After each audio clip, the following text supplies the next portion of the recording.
Welcome everyone, online students, Tughlaq and Suraj.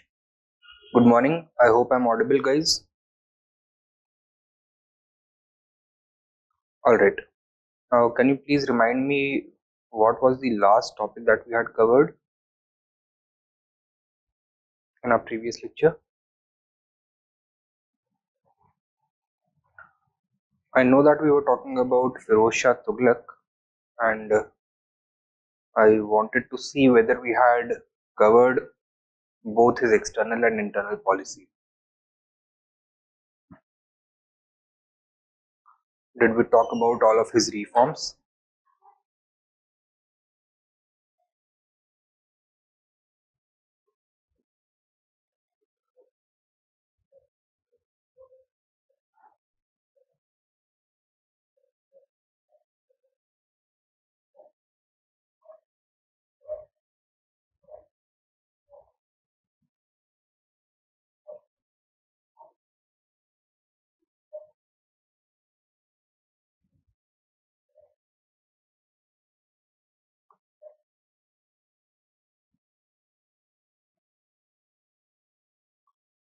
तो वो cover कर लिया था हमने guys.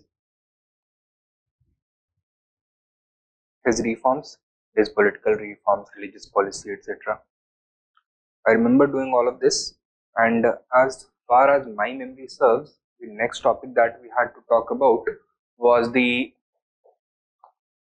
role of Feroz Shah Tughlaq in the decline of the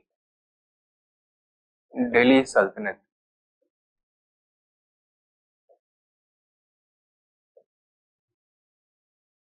Right?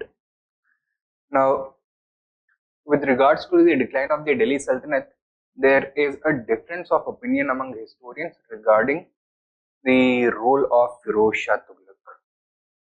The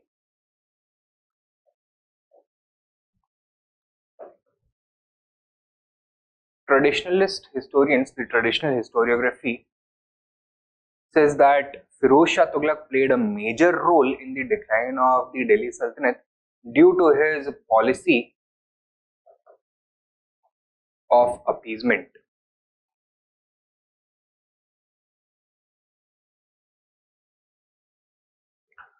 Which led to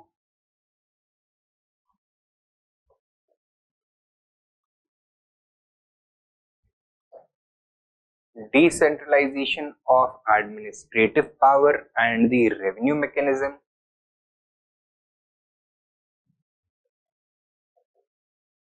military weakness,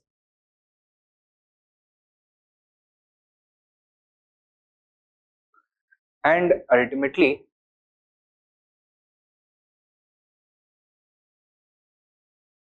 economic and political weakness. Now, the Delhi Sultanate was a war state which had been established by the early sultans through their military superiority. And due to this policy of appeasement, not only did Feroz Shah Tughlaq destroy the military superiority of the Sultanate, but also caused decentralization and economic and political weakness. Hence, when faced with the stronger military enemies, the Sultanate could not sustain. It disintegrated. Right? So that is the traditionalist view of history. However, more recently, some historians, ठीक है, done. आवाज आ रहा है ना? Alright.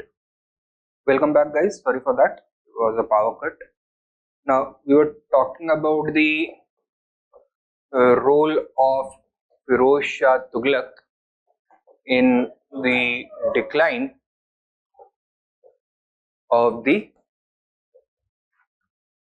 Delhi Sultanate.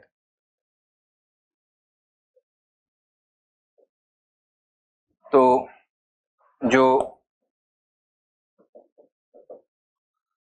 Traditional point of view है, it lays all the blame for the disintegration of the Sultanate at the feet of Feroz Shah Tughlaq only, specifically his policy of appeasement, which led to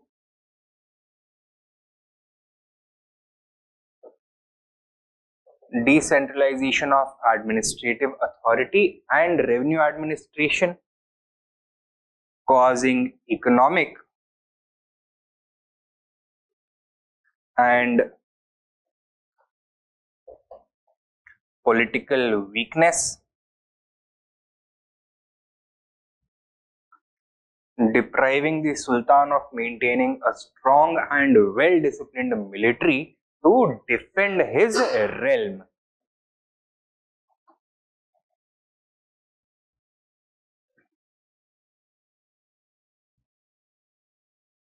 And since the Sultanate depended upon its military superiority for its continued growth and survival, the weak military which emerged under Feroz Shah Tughlaq became the biggest factor for the decline of the Sultanate. The Sultanate in the future was never strong enough to defend itself from any determined opponent. And this is exactly what happened in 1398 when Amir Taimur invaded Delhi, right? However, recently a new trend has emerged within history, specifically of this period, which tries to take the focus away from the responsibility of or role of different personalities, individuals in shaping historical change to analyzing the objective material factors. Now, on the basis of this new understanding, this new perspective of looking at history, new questions have emerged. And it has been pointed out that there were several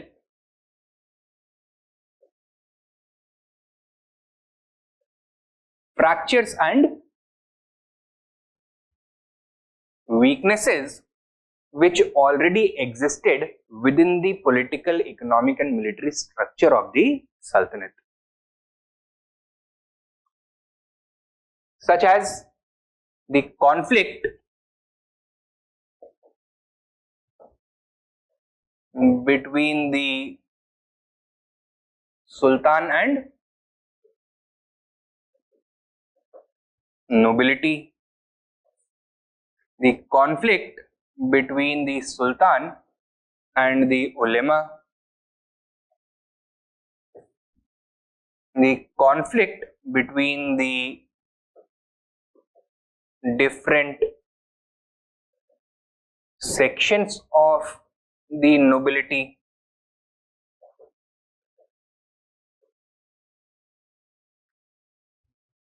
further the absence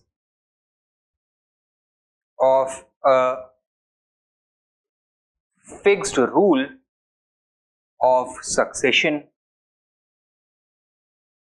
fixed law of succession, further the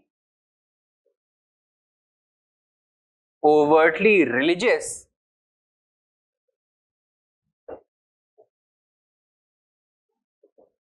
moorings of the state, that the state was established on the basis of religion itself, and therefore none of the sultans were able to successfully extract or separate religion from politics. Thus the problem was quite permanent.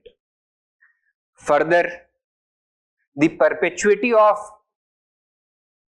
Mongol invasions, which made the state amorphous, the practical difficulties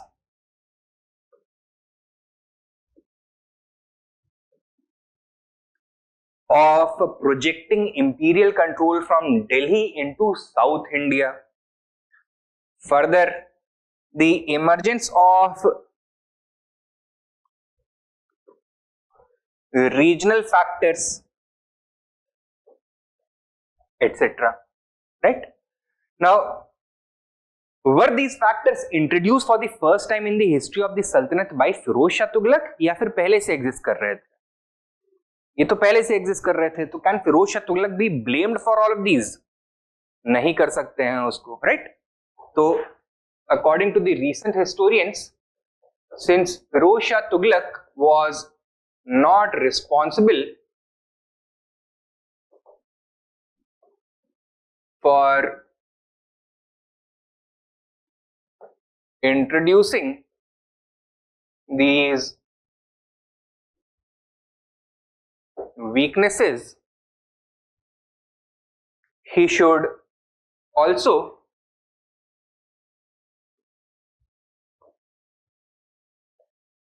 not be blamed for the decline.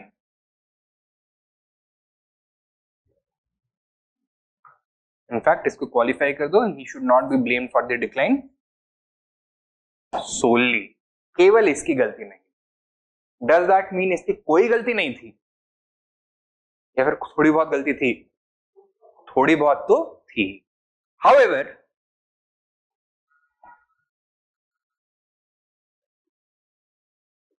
Feroz Shah Tughlaq cannot be absolved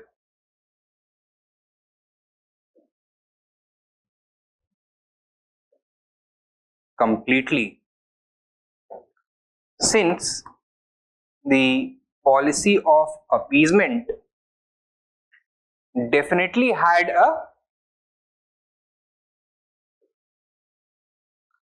detrimental effect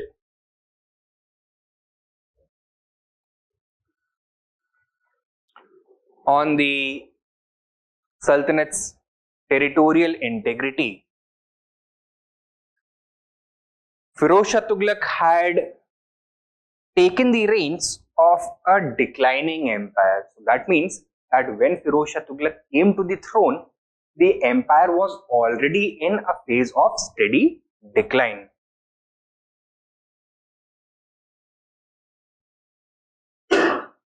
Now, Feroz Shah Tughlaq, through his policy of appeasement, tried to arrest this decline.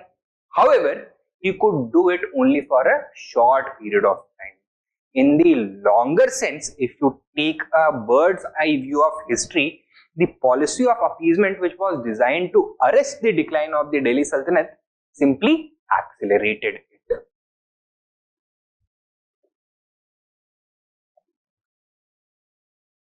By encouraging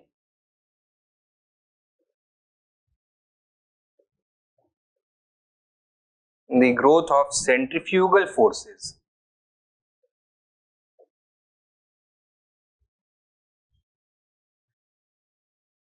ठीक है? Now, if we are assigning the blame for the decline of the Delhi Sultanate to different sultans, and we are analyzing the contributions of different sultans through these factors, then we should also talk about some other sultans, जैसे कि the predecessor of Feroz Shah Tughlaq, Muhammad bin Tughlaq. Now, he had inherited a large and growing empire. However, he had ended up with a crumbling empire. ठीक है? So, beginning of decline took place. Going further back,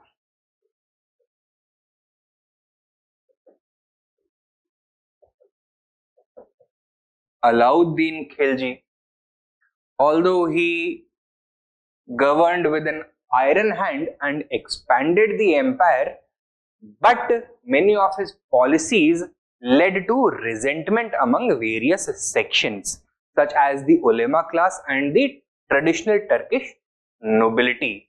And this aristocratic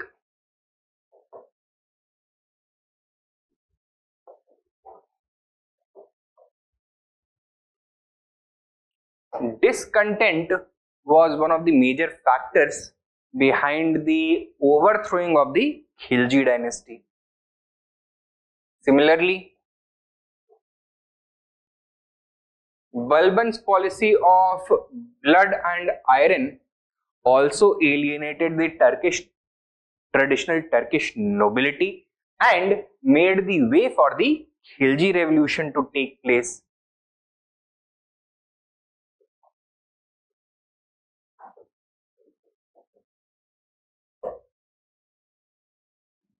And this entire saga began with Iltutmish, who encouraged the territorial and political ambitions of the Turkish nobility by introducing institutions such as the Chihelgani and the Ikta system. ठीक है?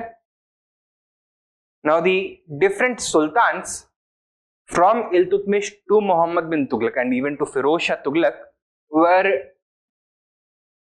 simply experimenting with different methods to take care of these perpetual factors, perpetual issues. Okay? So all the sultans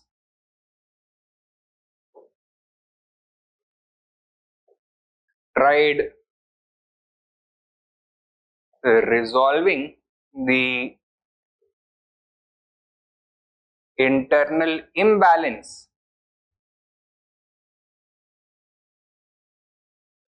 in their own way with varying degrees of success. Now, while some sultans were less successful, some sultans were extremely successful. Okay? However, even in the reigns of the successful sultans, एक चीज हमको हमेशा देखने के लिए मिलती, that none of their reforms and successes were permanent. All of them were abortive.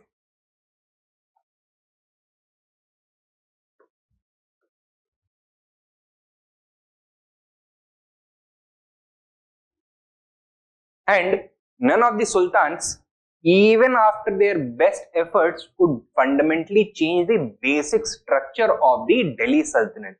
और basis क्या था Delhi Sultanate का? That it was an Islamic state where the ulama class was always going to remain very, very powerful. It was always going to be a conflict between the sultan and the nobility, and dependence upon military superiority is going to decide the fate of the sultanate. The sultanate is never going to be able to create a universal social base due to the religious moorings of the state. And as the sultanate expanded, regional elites would always resent imperial control. And because of all these factors, the state established by the sultans lacked permanence. It was not an enduring state. And this lack of permanence is also reflected in the frequent dynastic change, frequent episodes of regicide, supplanting a previous king with a new king, especially in times of weakness. So जब king extremely strong होता था, then the empire enjoyed a semblance of unity and integrity. But as the king weakened, the centrifugal tendencies forces became stronger and the sultanate began disintegrating. So since these were permanent factors, they were part of the basic structure of the sultanate, Feroz Shah Tughlaq should not be blamed solely. At the same time, he could not be absolved of the responsibility for the decline of the sultanate. Clear है? Now, एक question लिखवाया था आपको, question number 3 I believe, क्या था? To what extent was Feroz Shah Tughlaq responsible for the decline of the Delhi Sultanate? ठीक है? Let us try and answer that. Take down few remarks. Answer nahi, give the heading. Role of Feroz Shah Tughlaq in the decline of the Sultanate.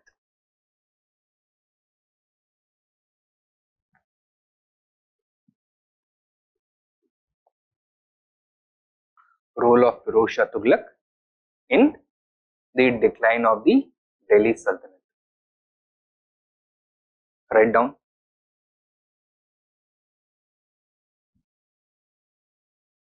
The evaluation of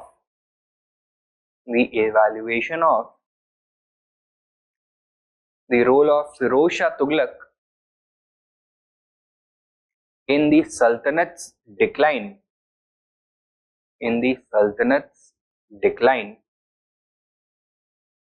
has become a matter of controversy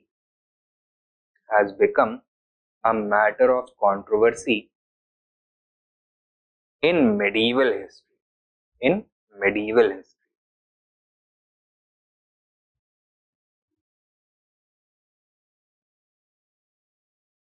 Next point. Traditionally,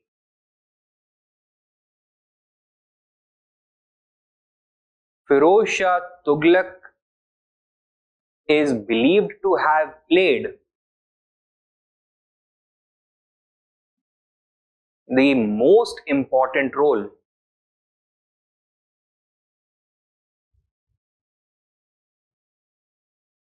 in bringing down the Delhi Sultanate through his policy of appeasement.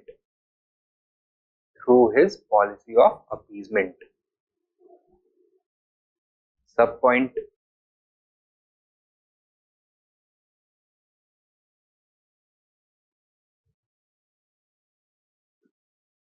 He allowed and even encouraged the growth of centrifugal forces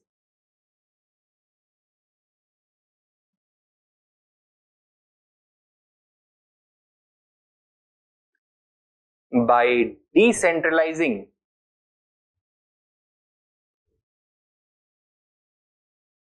administrative control and taxation.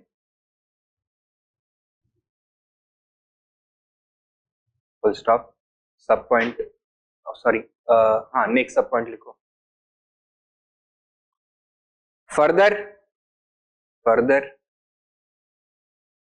comma, he encouraged the ambitions of the aristocracy and ulema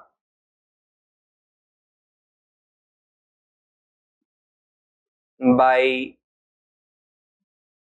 giving them virtual autonomy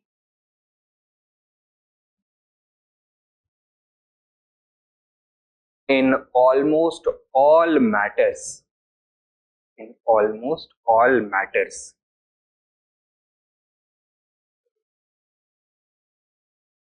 Full stop.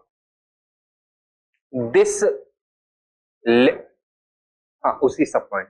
This led to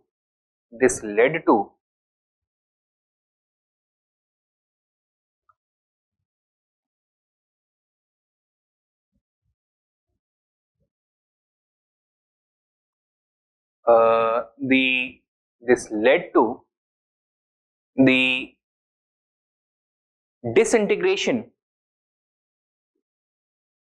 of the political fabric from the top to the bottom. Fabric from the top to the bottom. Full stop.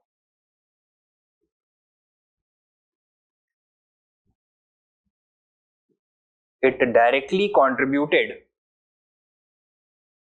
to the state's economic and political weakness.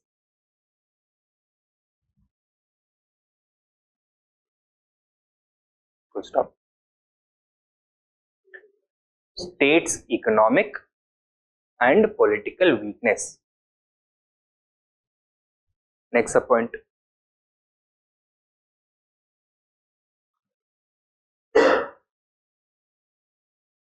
Feroz Shah Tughlaq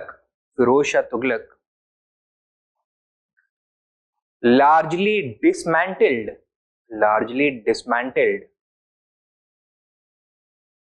the state's military apparatus.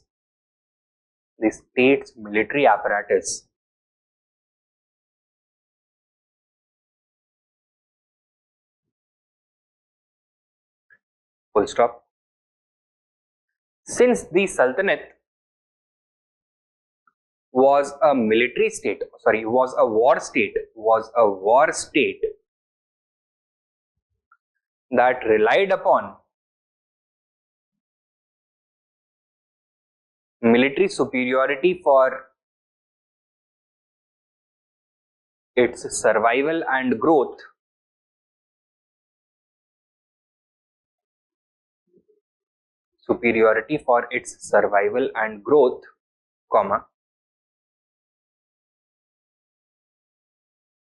It is not surprising that the Sultanate disintegrated sharply after Feroz Shah.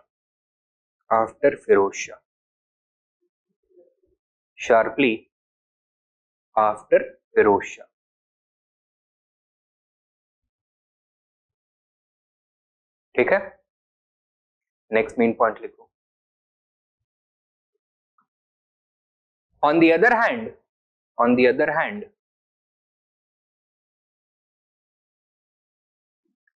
recent historiography has shifted away from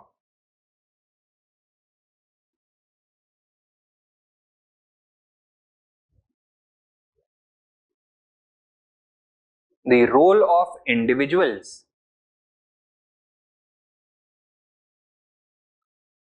towards focusing upon the role of objective material factors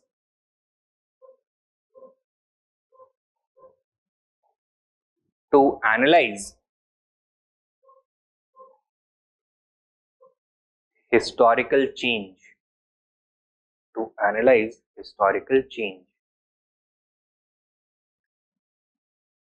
Subpoint. In this purview, PURVIEW,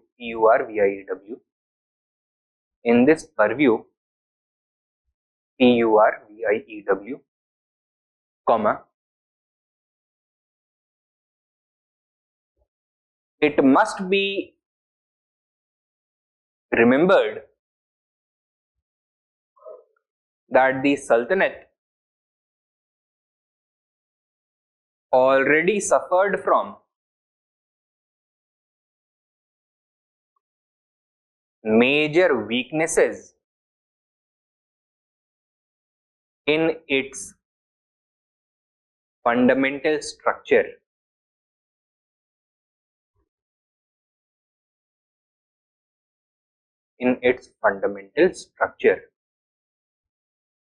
Full stop. These were A B C D करके लिख सकते हैं. A, the conflict between the Sultan and nobility.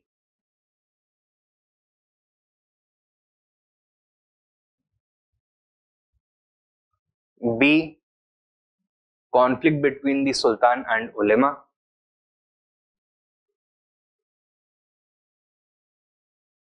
C, conflict between different sections of the nobility.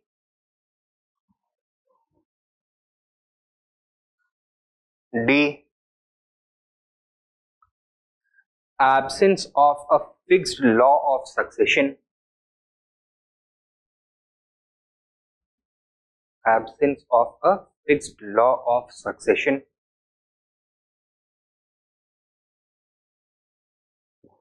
A. The overtly religious moorings of the state. The overtly religious moorings of the state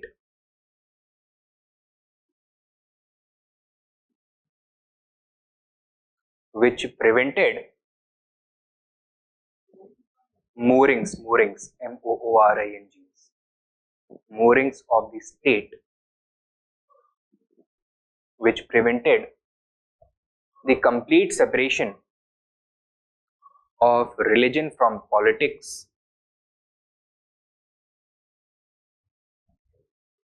and the broadening of the state's social base. Next, the state's social base. कितने हुए हैं? 5. E. F. The permanent threat of Mongol invasions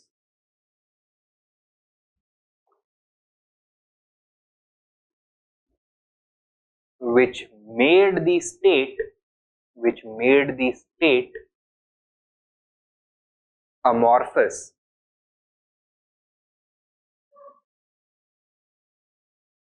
Made the state amorphous. Amorphous substance आपने पढ़ा होगा physics में, chemistry में, school level, कि जिसका कोई एक स्पेसिफिक शेप नहीं होता है, राइट? तो because the north western frontier से मंगोल थ्रेट आ रहा था, north western frontier could never be defined clearly, ठीक है? तो बार बार फ्रंटियर शिफ्ट होता रहता था. This was a cause of political and military instability. ठीक. नेक्स्ट, जी, write down. The practical limitations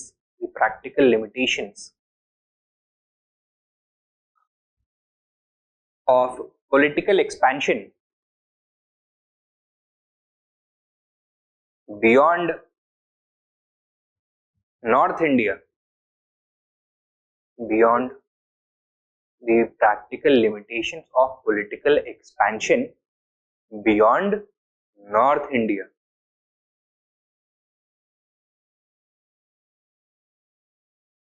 prevented the state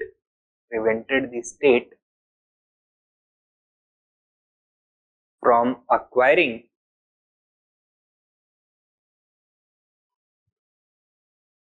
a true all India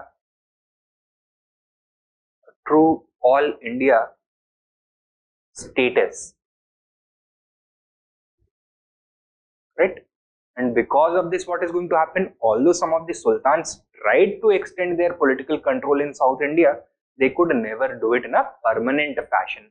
And as soon as they went to South India, local rebellions broke out, which not only made the Sultanate's position in South India untenable, but also resulted in the declining prospects of the Sultanate in North India. क्योंकि एक जहां पे rebellion emerge होगा, तो बाकी जगहों को उस रेबेलियन को सप्रेस करने के लिए सपोर्ट करना पड़ेगा स्टेट को. How? In the form of men, material, money. This is going to lead to exploitation and resentment locally. Military pressure जब पड़ेगा in on one frontier, then the ambitious personalities and nobles in other regions, they are also going to look for opportunities, right? And as soon as these opportunities emerge, they are going to strike. Okay, this also led to disintegration. Write down. Next one, कितने हुए हैं? H. Write down. Regional factors such as rebellions by newly acquired regions or in newly acquired territories, rebellions in newly acquired territories or peripheral areas newly acquired territories or peripheral areas also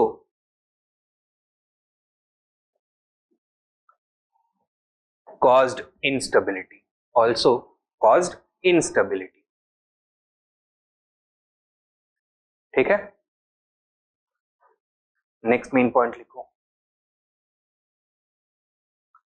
Since Feroz Shah Tughlaq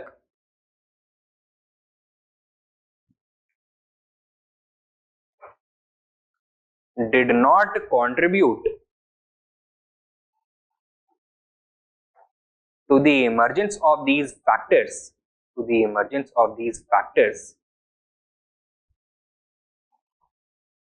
comma, he should also not be blamed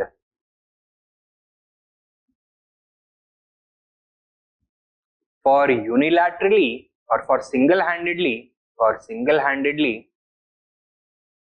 destroying the Delhi Sultanate,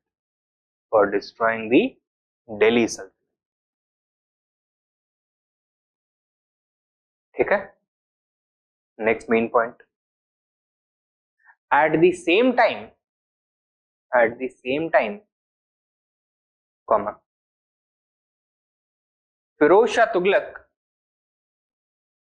could not be completely absolved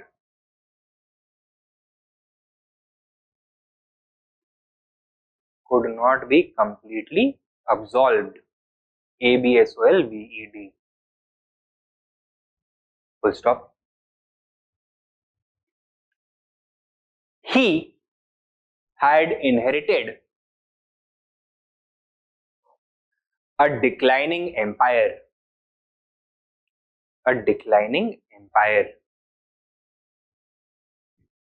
full stop.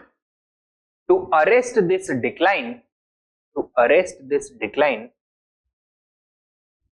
comma, he adopted a policy of appeasement.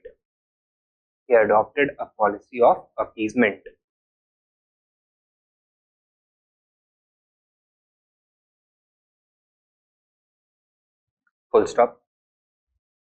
In the short term, comma, his policy seems to have succeeded,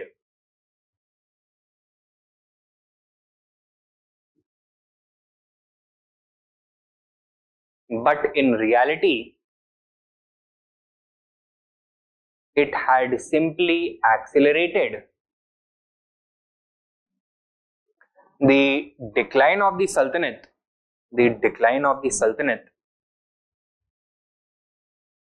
by encouraging centrifugal tendencies. Full stop.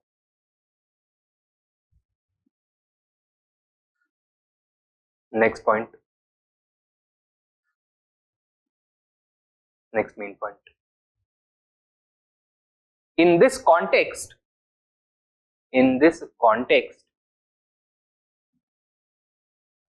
comma, the contributions of previous sultans should also be considered.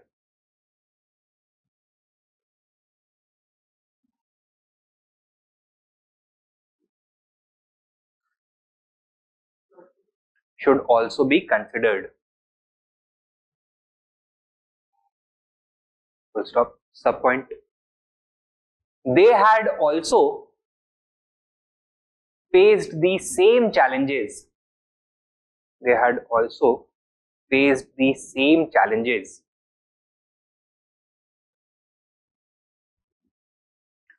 Full stop. Many of them tried to overcome them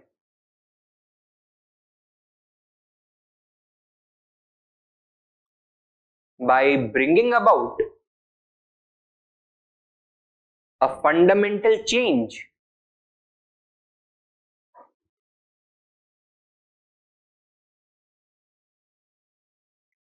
in the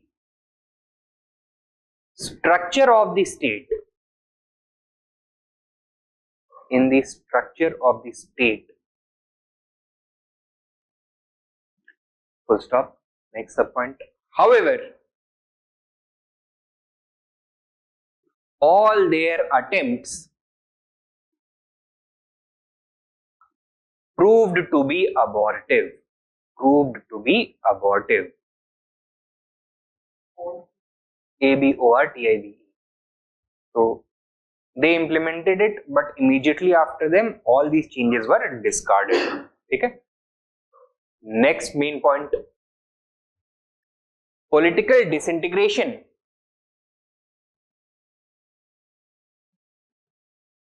Therefore, always lurked beneath the surface.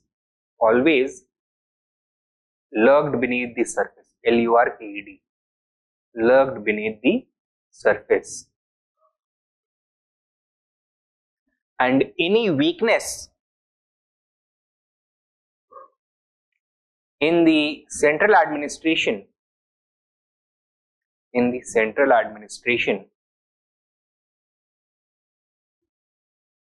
set off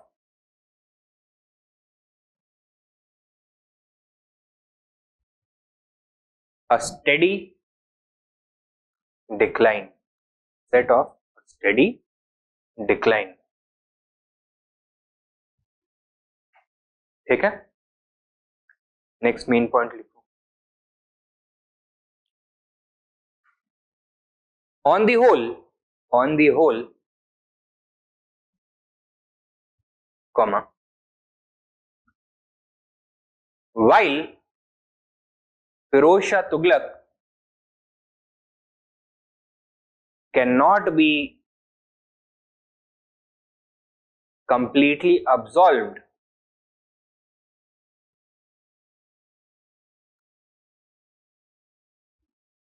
comma, we should not forget that his policy of appeasement was a sincere effort to safeguard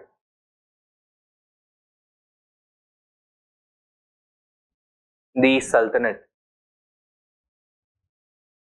Safeguard the Sultanate.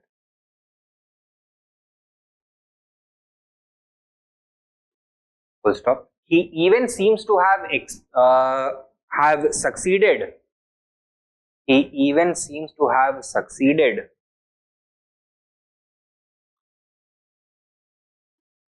by bringing about political and economic stability. By bringing about political and economic stability.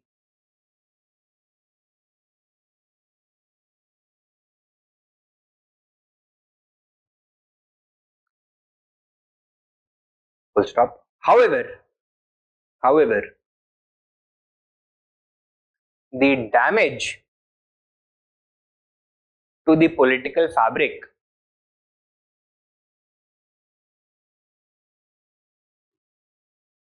during the reign of his predecessors was too great. His predecessors was too great.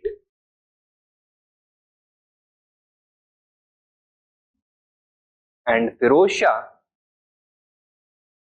could only delay the inevitable. Could only delay the inevitable. Could only delay the inevitable. ठीक है? This was the role of Feroz Shah Tughlaq in the decline of the Sultanate. So go back to that question and see if you will be able to answer. Discuss the role of Feroz Shah Tughlaq in the decline of the Delhi Sultanate. क्या बोलना पड़ेगा? Balanced you will have to give. ठीक है?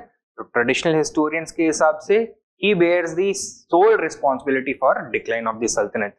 because of his policy of appeasement, which led to political, economic, and military weakness, decentralization, which led to the erosion of royal authority, promoted centrifugal tendencies, and contributed to the disintegration of the Sultanate in the immediate aftermath of his reign. However, recent historians focus upon objective material factors rather than the role of individual personalities, and they have identified some major weaknesses in the very fabric, in the very structure of the Delhi Sultanate, such as number of internal conflicts, regional factors, external factors, etc. The lack of permanence.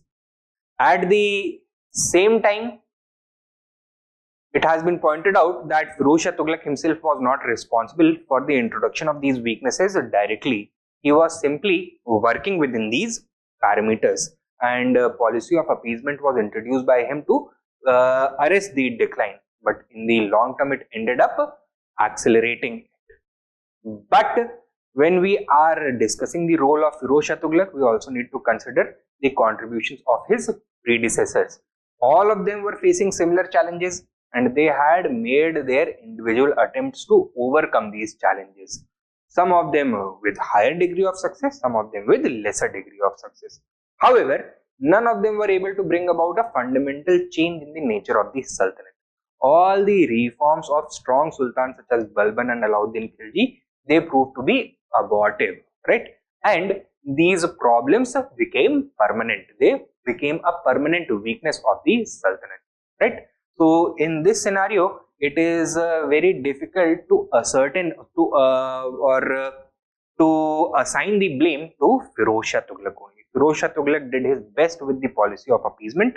He was able to delay the inevitable. But उसके again जो centrifugal forces थे वो इतने ज्यादा strong थे that it would not have been possible for any sultan, even the strongest sultan, to completely overcome them. Feroz Shah Tughlaq was not a strong sultan. Okay, so that is how you are going to write this answer. Next, the invasion of Amir Taimur and its impact. Who was Amir Taimur? He was a Turkish invader from Central Asia with his capital at Samarkand. After Chinggis Khan, he is considered to be the greatest conqueror from Asia in medieval ages.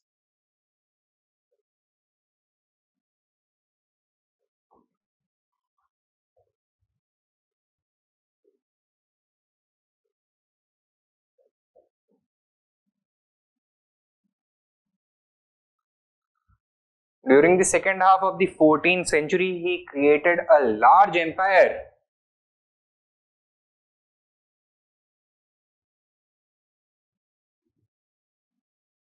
stretching from the Mediterranean to the Arabian Sea and from the Caspian to the Red Sea. Okay? So whole of Western Asia, Central Asia and present day Pakistan were under his control.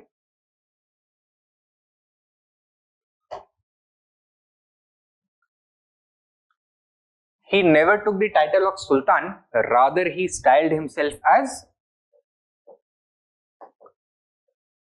Amir. Now, his justification for his conquests was that he was simply a defender of Islam. ठीक है? He did not want to spread Islam, rather he wanted to defend Islam. According to him, anywhere where there is an Islamic state and the laws of Islam are not being followed, he took upon himself the responsibility of correcting this imbalance and punishing the violators. Therefore, he styled himself as the wrath of God, right? So that God is angry and he has sent me as his agent to punish all the violators. This was the justification given by him. But in reality, like all the great conquerors, he desired money, power and wealth. Okay? Money and power. Now, his invasion of North India came in the year 1398 during the reign of the Tughlaq Sultan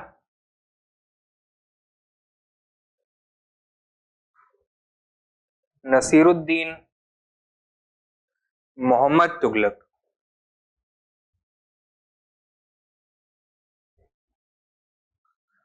Now, ever since the days of Feroz Shah Tughlaq, the Sultanate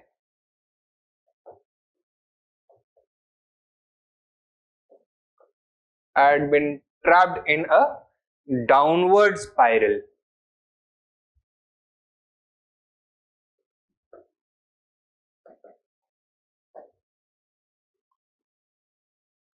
Characterized by economic and military weakness,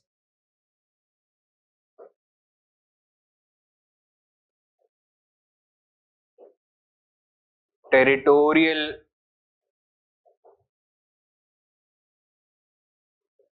disintegration, and the rise of strong feudal elements, right? So it was entirely unprepared to withstand any sudden invasion from a foreign quarter, and this is exactly what Amir Taimur exploited. He crossed the Hindu Kush through the Khyber Pass, came down to Punjab, and from there he attacked Delhi. Okay? He massacred the common population of Delhi.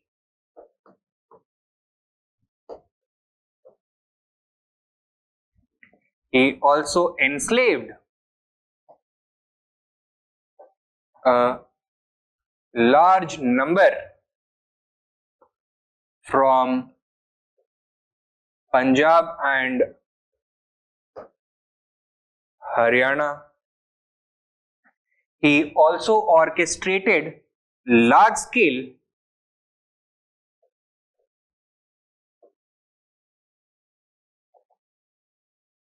looting, rape and murder.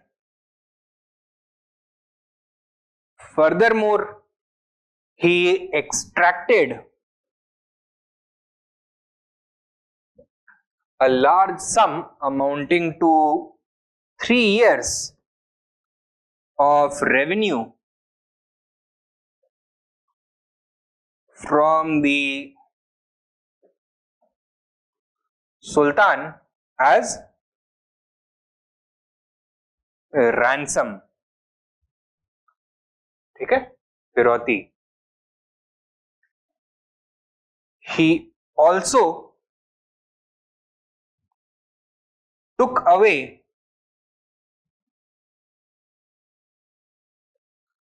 all the accomplished scholars, artists,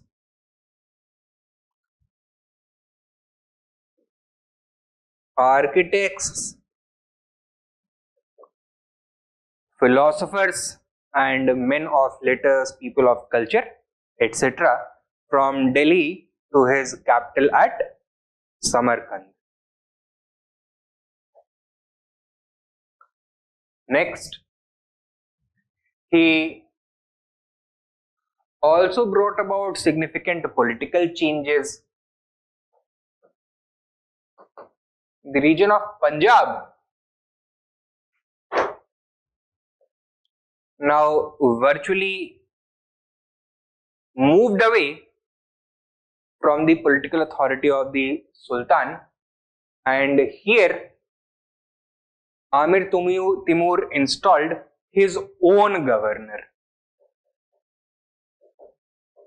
Khizr Khan, belonging to the group of Sayyids.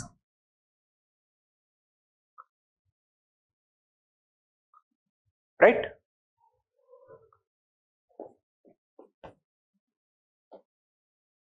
What was the impact of these developments?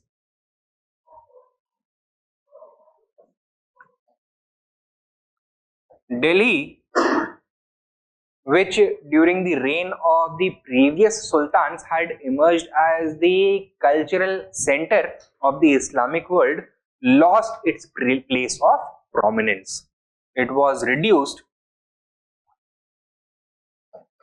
to a shell of its former glory. It's lost its place of prominence within the Islamic world. It was replaced by Samarkand. The Tughlaq dynasty, which was already living on borrowed time, was further marginalized. Okay? The Tughlaqs lost their prestige and legitimacy. They had proven entirely incompetent in defending their subjects. Secondly, because of the large-scale looting, massacres, trade, agriculture, everything had been disrupted. So the Tughlaqs were not in a position to revive their power. So there was no scope for revival, and under them the state was characterized by a deep political and economic crisis. In this scenario, जो fragmentary forces होंगी, are they going to become stronger or weaker? Since the center is at the weakest position, centrifugal forces are going to be strongest.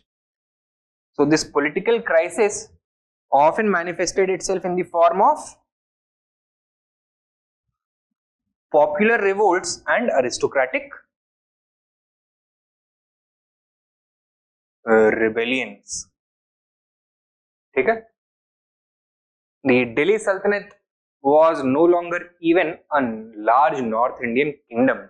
It was reduced to a small regional kingdom under the later Tughlaqs. Taking advantage of this, Khizr Khan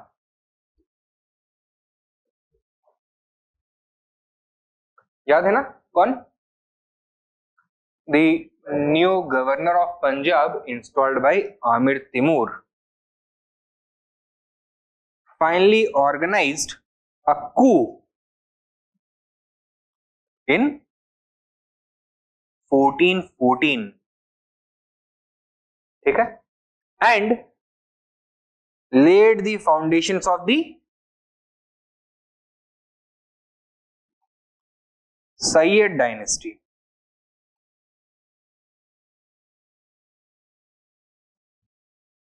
Clear? However, even after this change,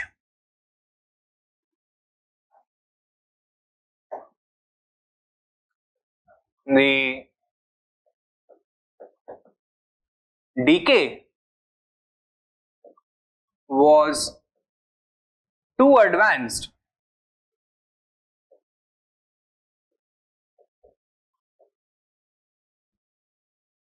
to be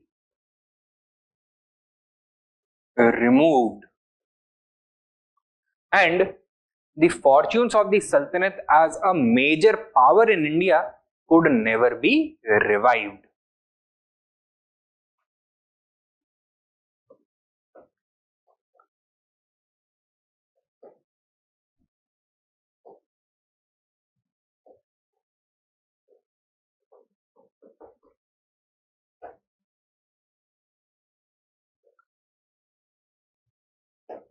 The Sultanate could never regain its former glory.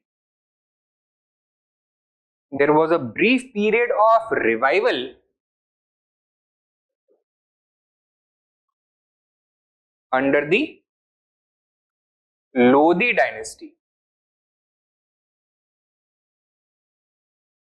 However, the Lodis could not bring about a full-fledged revival. This revival remained rather limited in its scope and effect. Okay? So, in other words, we can say that the invasion of Amir Taimur and the sacking of Delhi was a body blow to the Delhi Sultanate, from which it could never truly recover.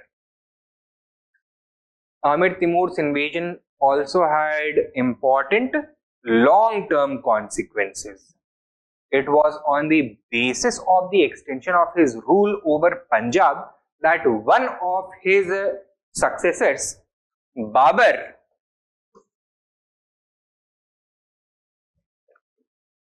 could lay claim to Punjab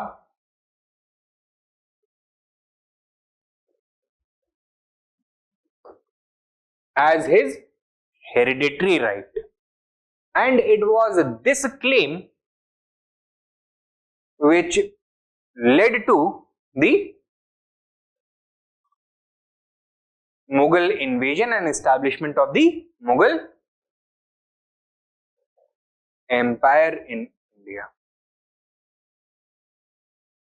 Okay? So this was the invasion of Amir Timur and its impact. Write down. Amir Timur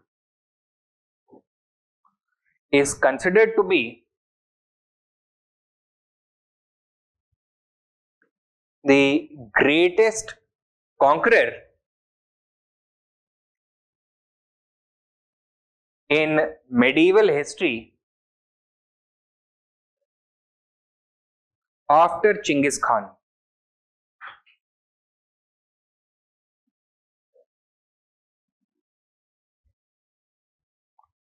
Full stop.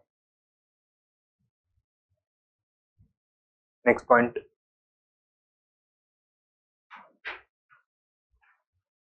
In the late 14th century,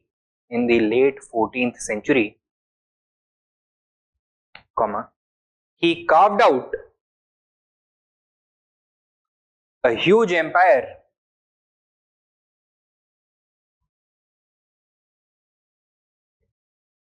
stretching from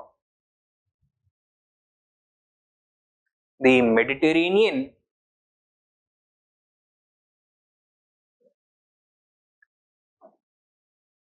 to the Arabian Sea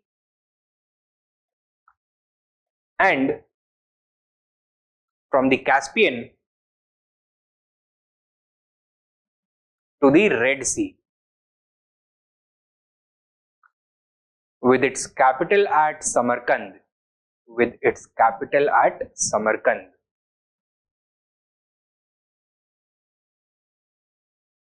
With its capital at Samarkand. Samarkand है कहां पर? Present day Uzbekistan में. ठीक है, next point लिखो.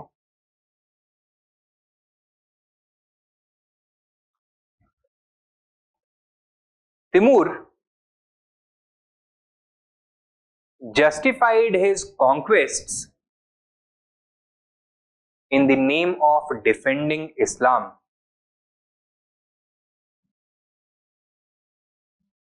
And his conquests in the name of defending Islam, and rather proudly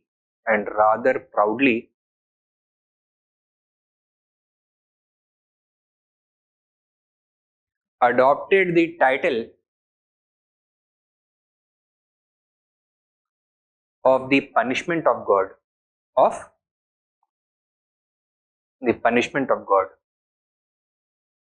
punishment of God within inverted commas.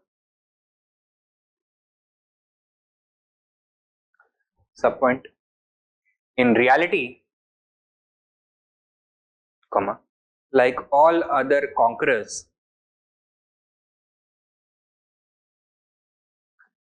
Timur was interested primarily in wealth and power.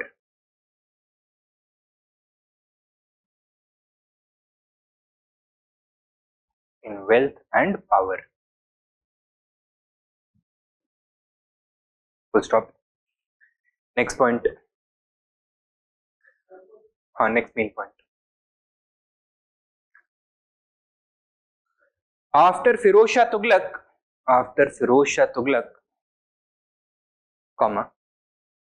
the Delhi Sultanate was characterized by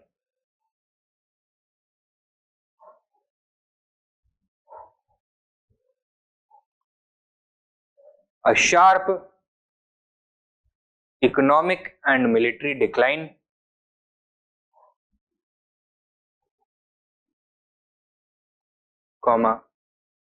territorial disintegration,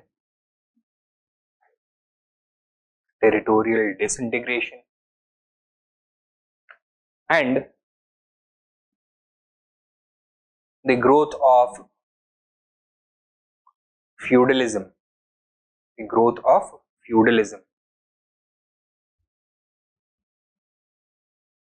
Full stop. Subpoint. Therefore, it was in no position to defend itself against a strong threat.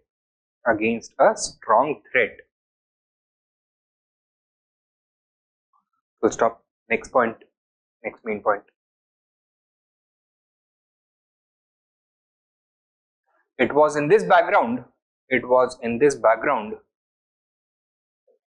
that Timur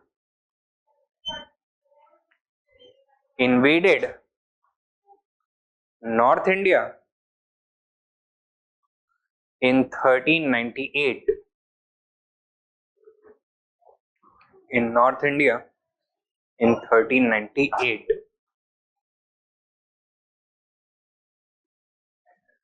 Through Punjab by crossing the Hindu Kush.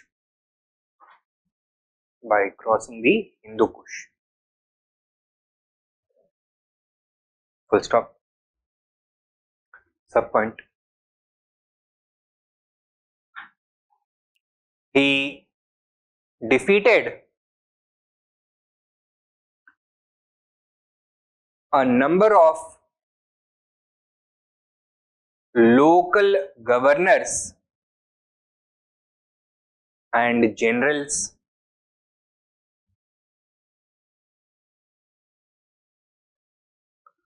to reach Delhi. To reach Delhi.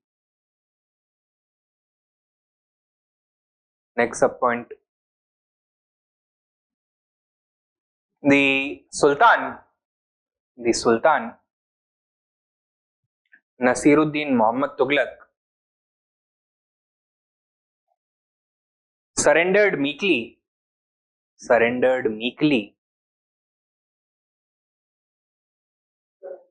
Meekly. It is the opposite of boldly, meekly, after offering initial resistance.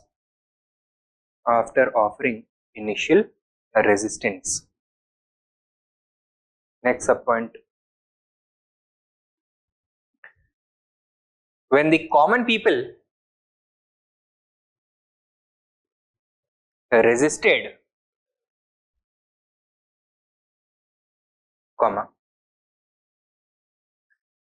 Timur ordered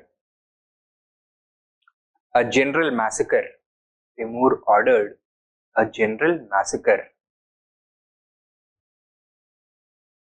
Next subpoint.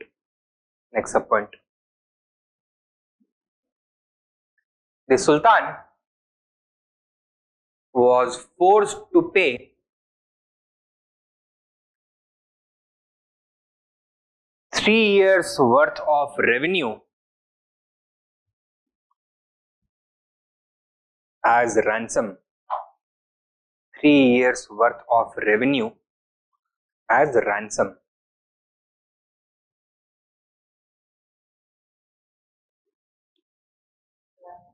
Ransom, R-A-N-S-O-M, as ransom. Next main point. Timur not only deprived India of its material wealth,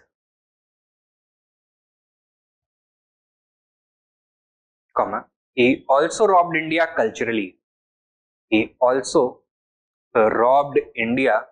culturally.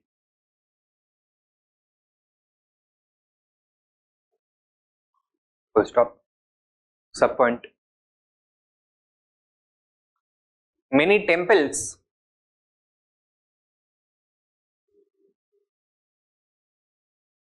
and monasteries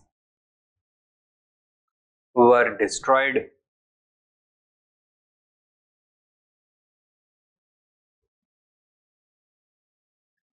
Next subpoint. A large number of ordinary Indians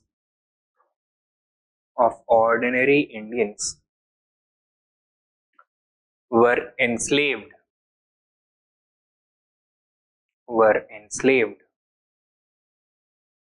Next subpoint, number 3. Almost all the notable intellectuals, scholars, artists, architects, musicians, philosophers, religious thinkers, etc.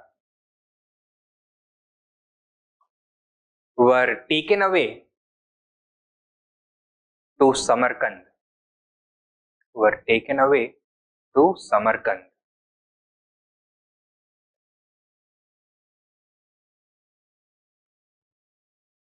Next subpoint.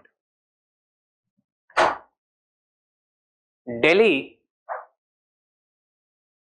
was reduced to a shadow. Delhi was reduced to a shadow of its former glory.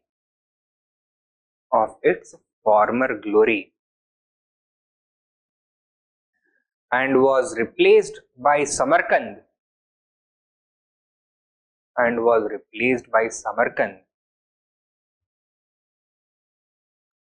as the cultural center, as the cultural center of the Islamic world, as the cultural center of the Islamic world.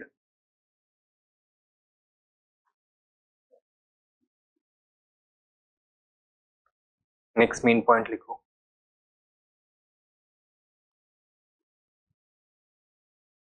Timur's invasion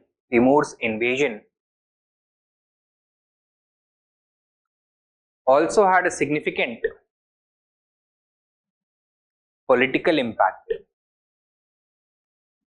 Also had a significant political impact. Full stop. Subpoint. The Tughlaqs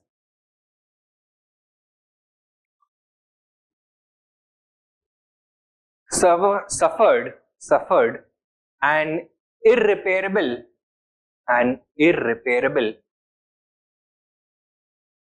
loss of prestige and legitimacy. Loss of prestige and legitimacy. Full stop. Next subpoint. This resulted in frequent revolts and rebellions, causing permanent instability.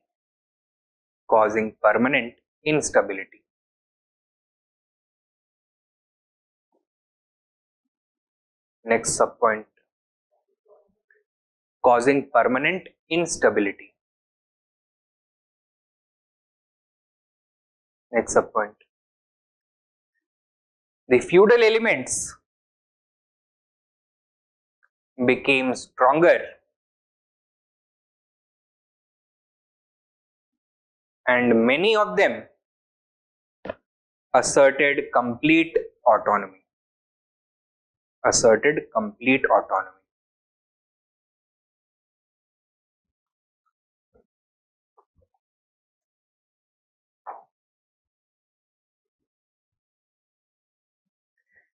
Next subpoint. Timur installed Khizr Khan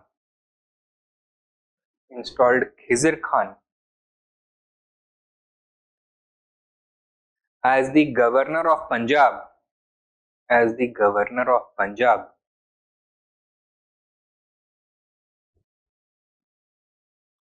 who constantly interfered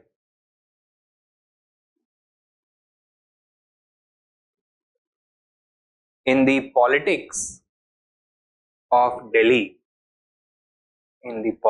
of Delhi. Full stop. Ultimately,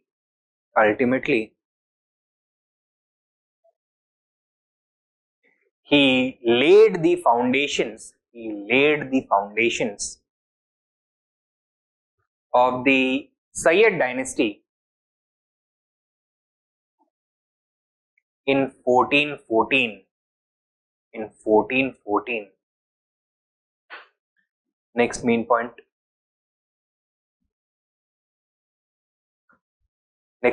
लिखो.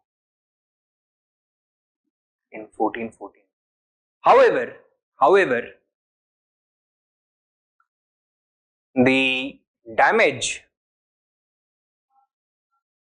done by Timur's invasion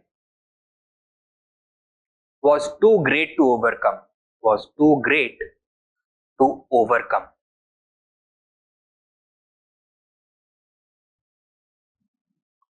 Full stop. Subpoint. The short rule of the Sayyids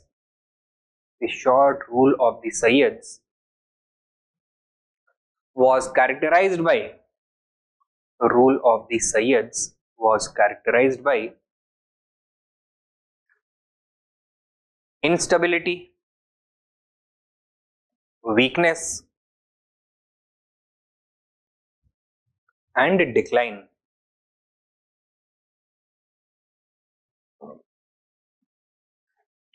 Next main point.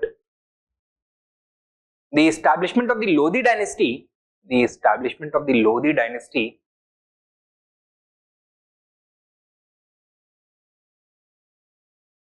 brought about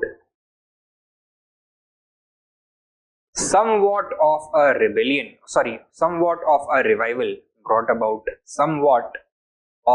revival,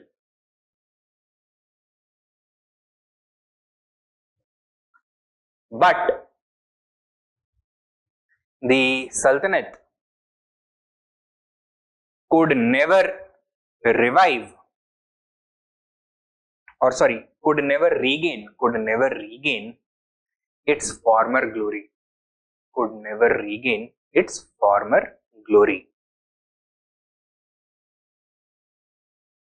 Next main point. Amir Timur's invasion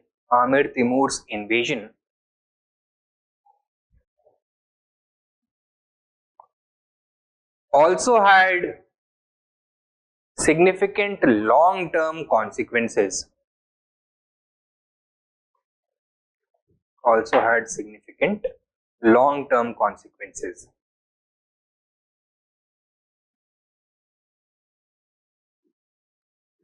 कैसे? Write down sub point. Babar, a descendant of Timur,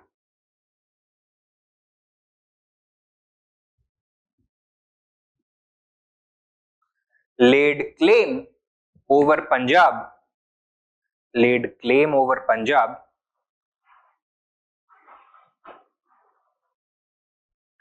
as his hereditary right.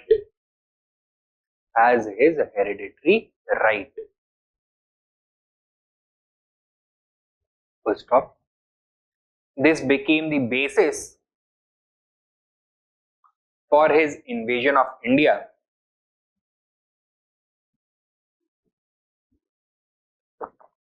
leading to the establishment of the Mughal Empire.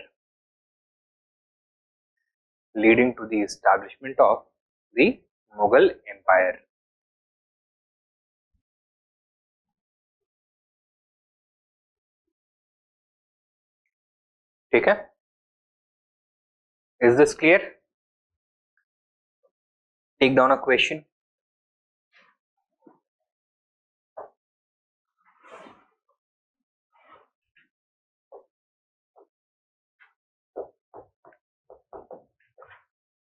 Discuss Amir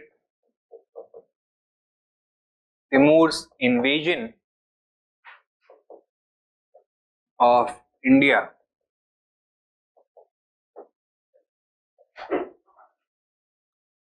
Analyze its political, economic, and cultural impact.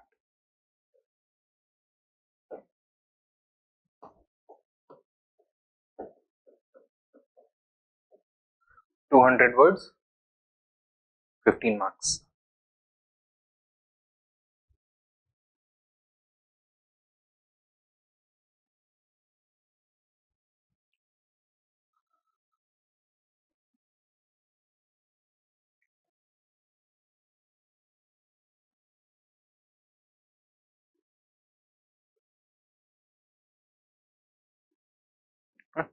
हो जाएगा ये?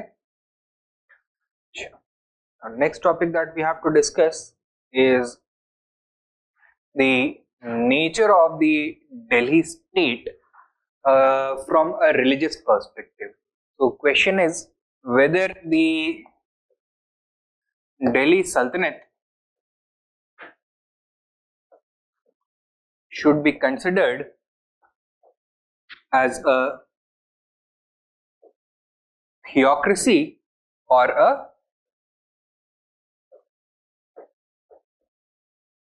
secular state.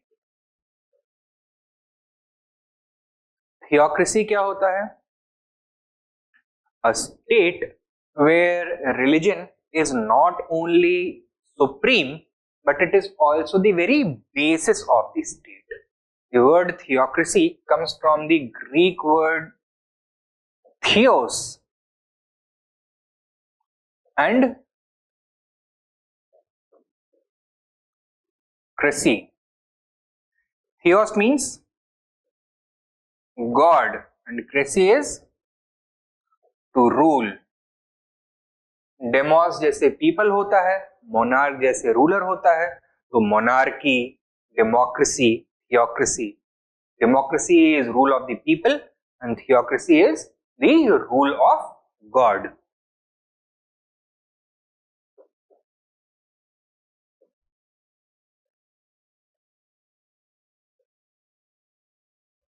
ठीक है. Practical sense में इसका क्या मतलब होगा? भगवान खुद आके रूल करेंगे. He's going to rule through his agents, right? Who are his agents? Not sultan, rather a hereditary and sovereign religious class. So in the practical sense, for any state to qualify as a theocracy, it must fulfill certain conditions, or it should have certain characteristics, such as the presence of a sovereign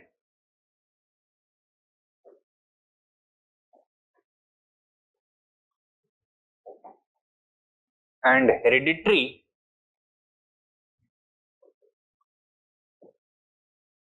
religious class or head ruling on behalf of and in the name of God. Secondly, the state should be based on completely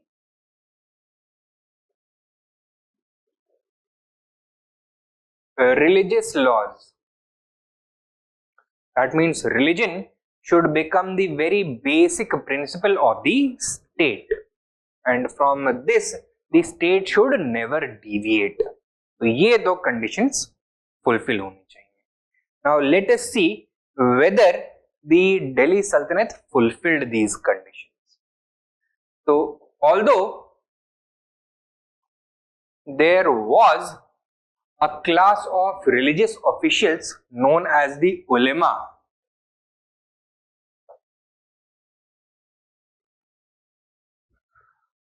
could they be characterized as the sovereign?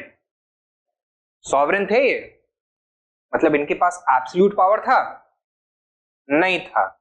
They were dependent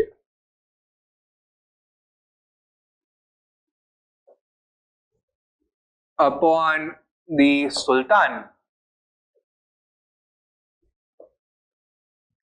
for their power and prestige. ठीक है. So in reality, the power and prestige enjoyed by the ulema class was a function of the sultan's leniency. They could enjoy as much power and prestige as the sultan allowed them to. ठीक है, उससे ज्यादा एक कतरा भी नहीं enjoy कर सकते हैं. In fact, some strong sultans actively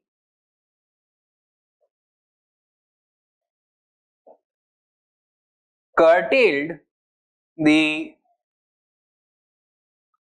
ulema's power. How? By initiating a policy of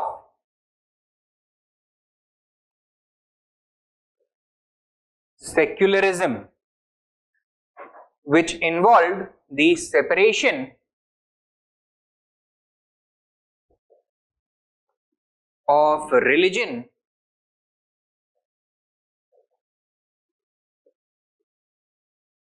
from politics.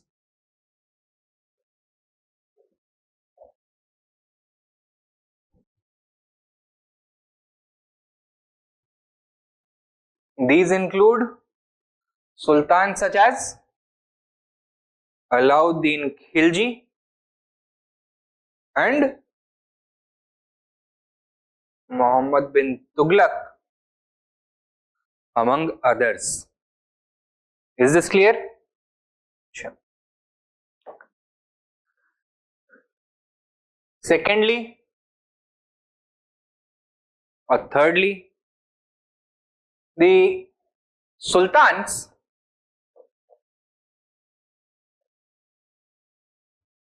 while they depended upon the advice of the ulama when formulating various policies, when designing different laws, was the Shariat the only source of law and policy? या उसके अलावा भी कुछ और practical considerations होते थे? उसके अलावा भी, right? The sultans did not rely solely on the ulama for legal and political advice.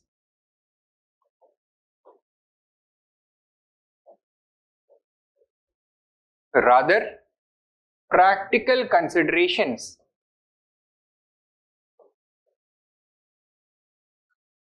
were often given priority over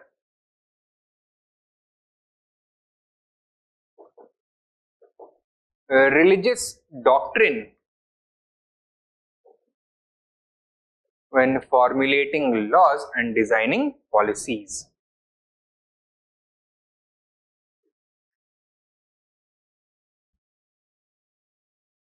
It is in pursuit of these practical considerations that many sultans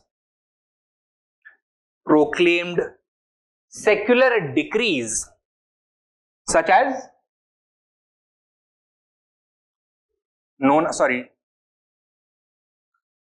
decrees known as Urfi or Zawabits. ठीक है? Secondly, हमने क्या देखा था? That religious laws should be paramount and they should not be diluted. Now, in the Islamic system, the legal system is known as Sharia. Now, Sharia consists of laws or rules on three different subjects. First of all, ibadat,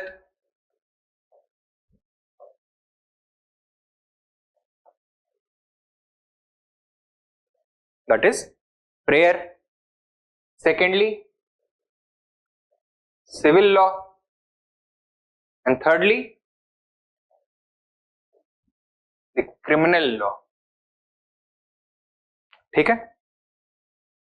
Now, ideally, the rules of the Shariat should be followed impeccably in the legal machinery if the state desires to qualify as a true theocracy, true Islamic theocracy.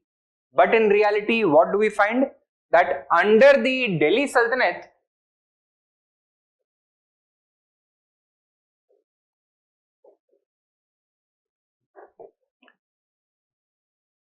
in तीनों subjects में we find a great degree of distortion. For example,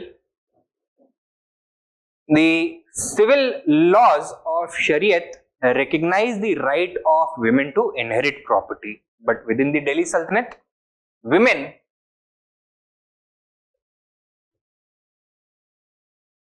were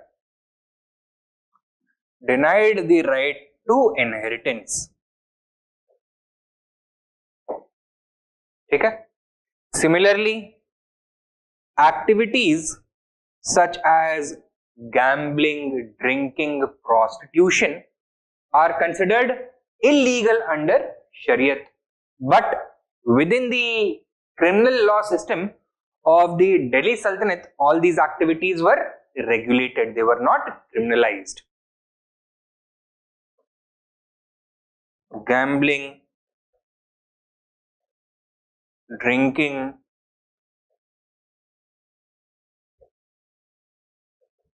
prostitution, etc., they were not criminalized, they were legal activities, right? तो शरिया को भी follow किया जा रहा है ठीक तरह से? नहीं किया जा रहा है. So is religious law supreme in the Delhi Sultanate? No, it is not supreme. Then further question emerge होता है that the Delhi Sultanate from the very beginning अपने आप को कैसे पोर्ट्रे किया उसने? Simply as a political power? No, it portrayed itself as a political power with a mission. And what was that mission? To convert India from Darul Harb to Darul Islam. ठीक है? In pursuit of this policy,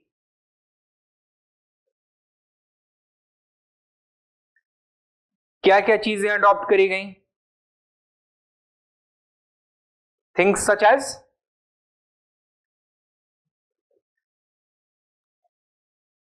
forcible conversions,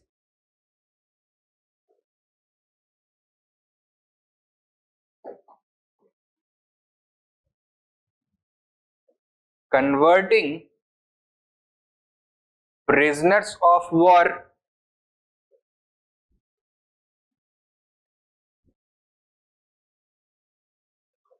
destroying temples and monasteries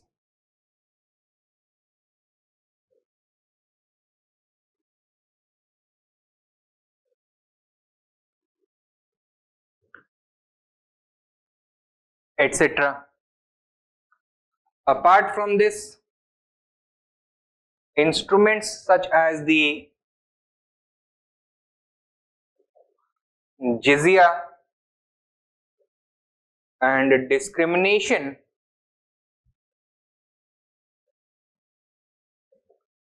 in matters of employment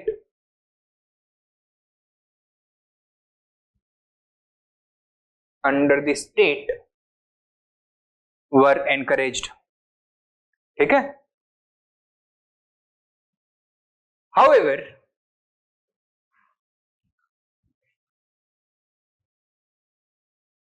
what was the real purpose of adopting all these policies? क्या था real purpose? Was it a move to promote Islam or was it a political move? It was more of a political move.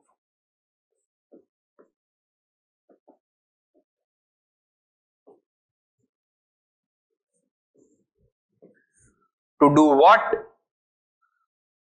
To carry out territorial expansion and gain political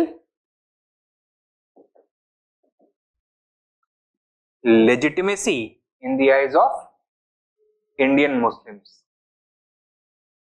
ठीक है? In fact, all these policies are also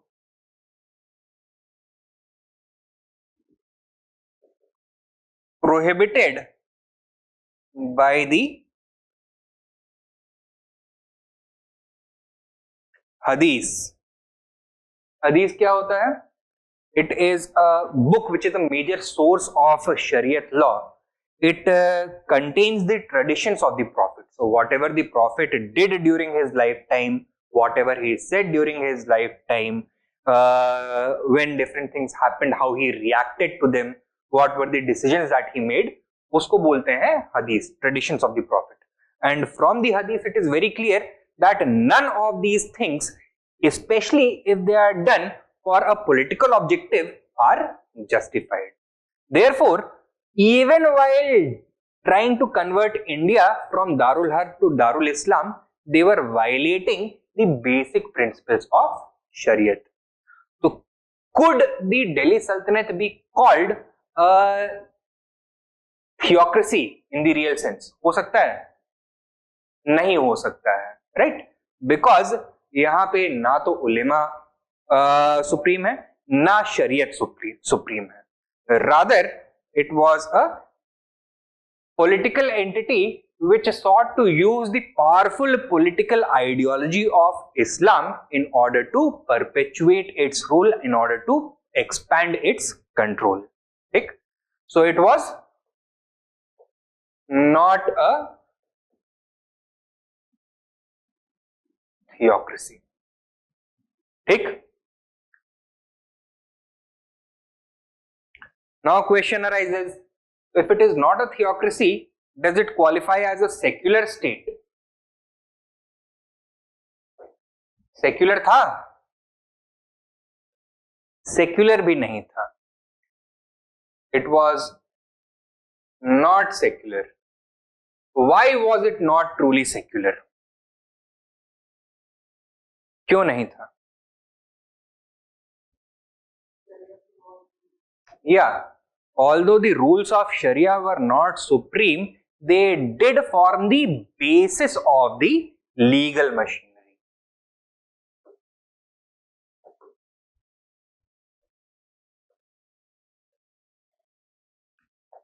Basis of the political and legal setup. Secondly, although the ulema was not sovereign, they were definitely quite influential.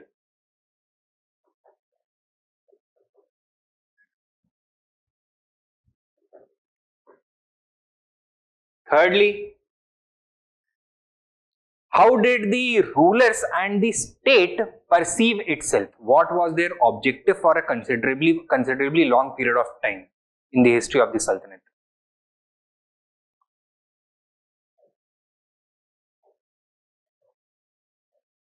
What was their role in India?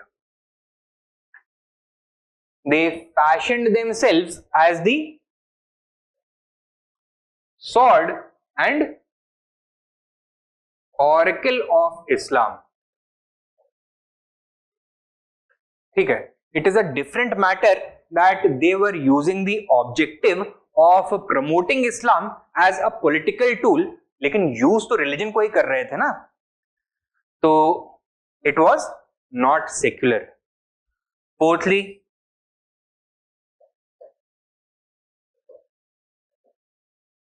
religious discrimination and persecution on the basis of religion was a painful reality of this period. Okay? And while some of the sultans may have tried to restrict the activities of the ulema in the political field, none of them in sincerity tried to introduce freedom and equality of religion. Okay? So there was no freedom or equality of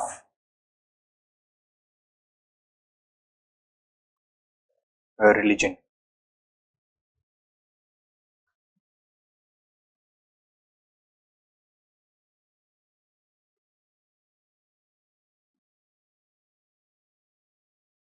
ठीक है, तो on the whole क्या बोल सकते हैं, the सल्तनत was neither a theocracy nor a secular state. So if it was neither a theocracy nor was it a secular state, what was it? Rather, it was a religious state characterized by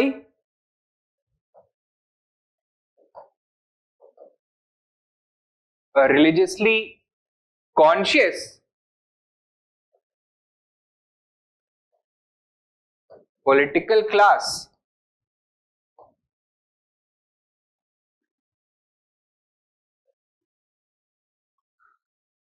which was in an alliance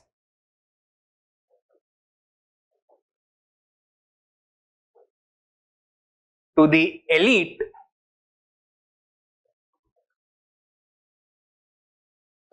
clergy.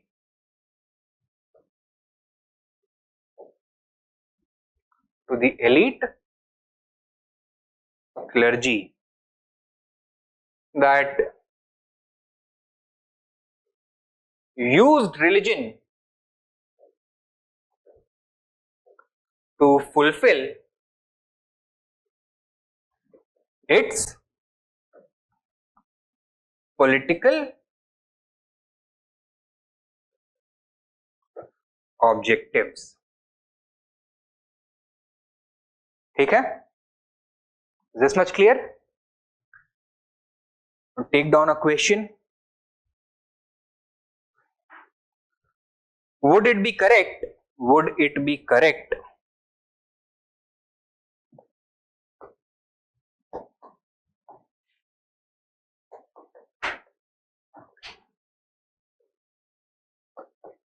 to characterize the Delhi Sultanate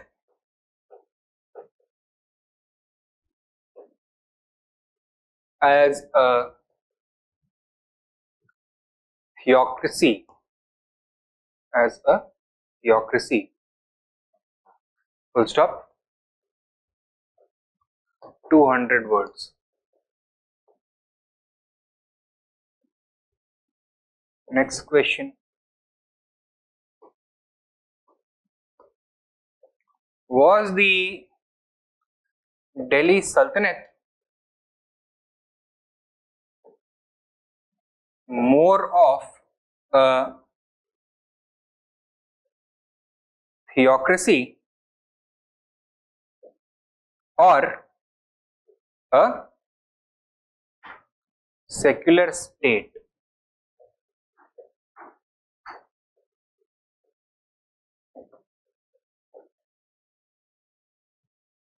(200 words), 15 marks.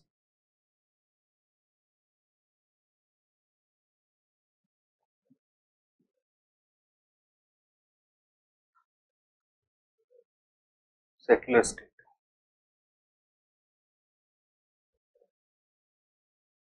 Next question. Discuss the religious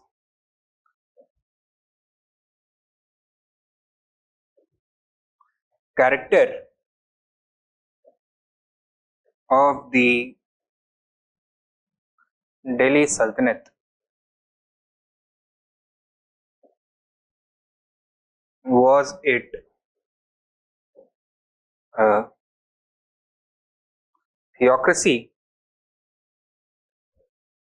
or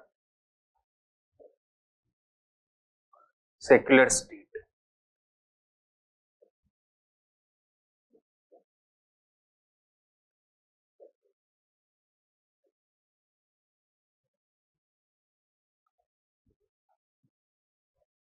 Question number 2 and 3 are the same. Answers are also going to be the same. Question number 1 और बाकी में क्या difference है? In question number 1, we simply need to address the question of whether the Sultanate was a theocracy. बाकी दोनों में दोनों चीजें address करनी है, theocracy और secular state. Clear? Now write down a few remarks.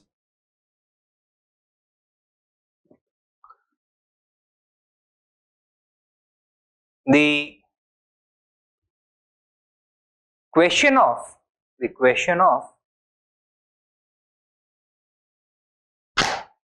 whether the Sultanate was a theocracy or a secular state has been a matter of debate among historians.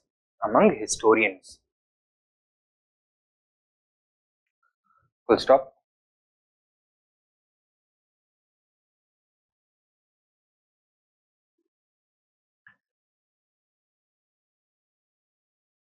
Next point. Before coming to any conclusion,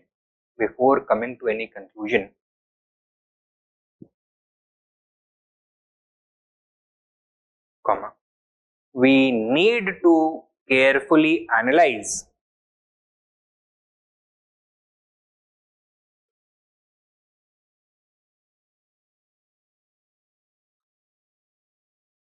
the state of religious affairs, under the Sultanate. Next point.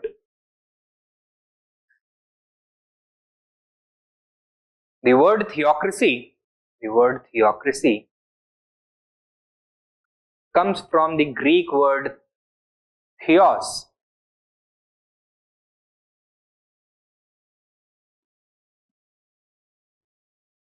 meaning God.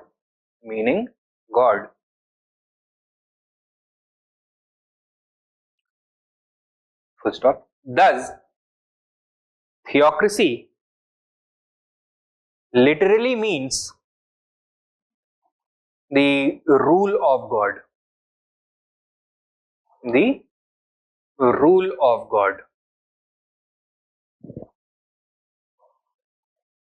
Next point. In the practical sense,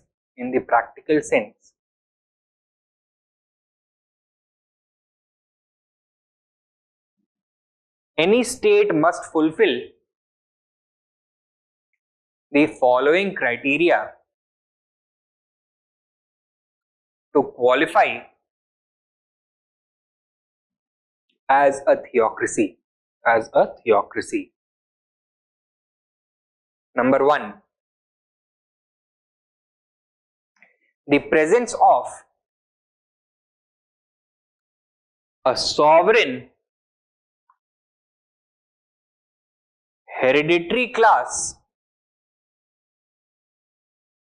of religious officials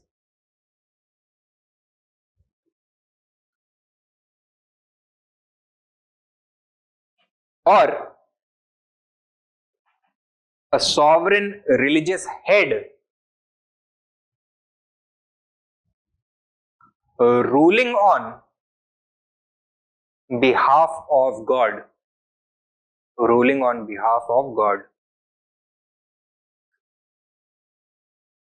Number 2, the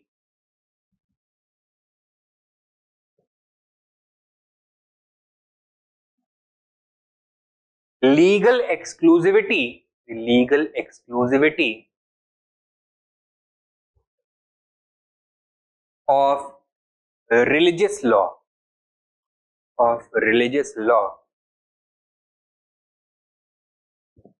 okay? So all laws should be derived from religion, and there should be no law which is not directly derived from religion or is in line with religion. Next main point लिखो. Next main point.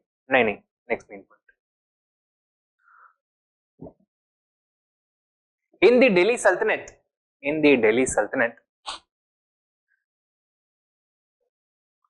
comma, although there was a class of religious officials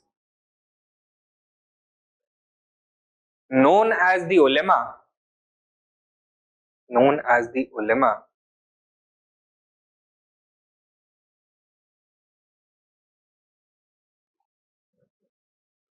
which was involved in defining and interpreting the Shariat law,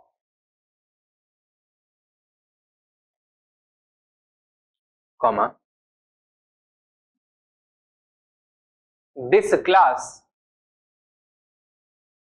was hardly sovereign.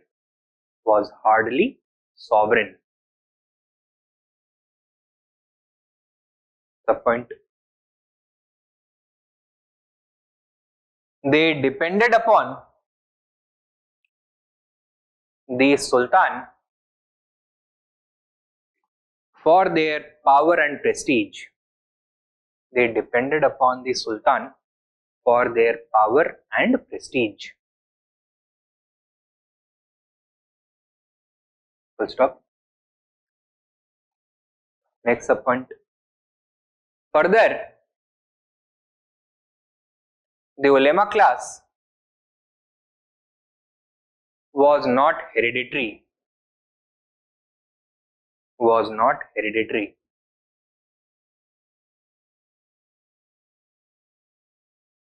And next point.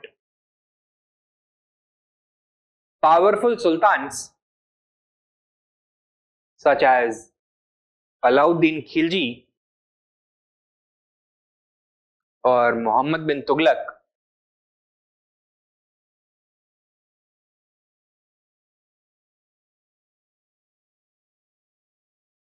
strongly checked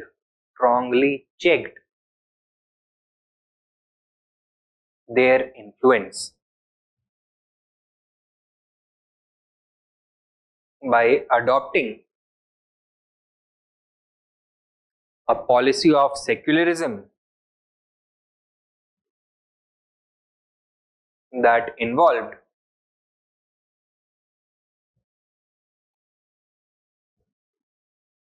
the separation of religion from politics.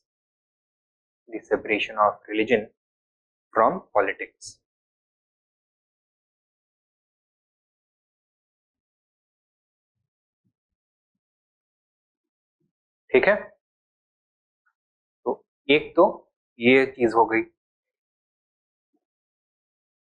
Next, write down.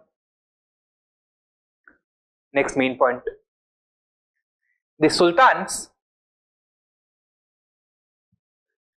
did not rely solely on the ulema for legal and political advice.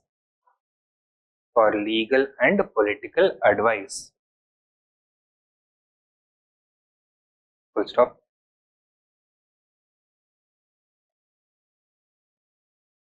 Subpoint. Often practical considerations were given priority over religious doctrine while designing were given priority over religious doctrine while designing laws and introducing policies and introducing policies and introducing policies. Full stop. In fact,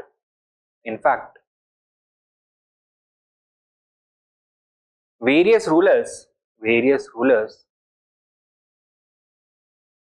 introduced policies that were in direct violation or that were in direct conflict with the Shariat. With the Shariat.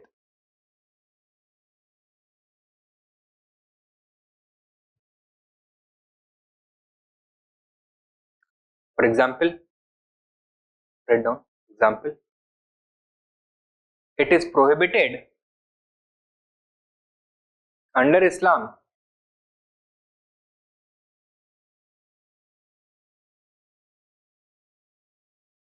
to attack the to invade the territory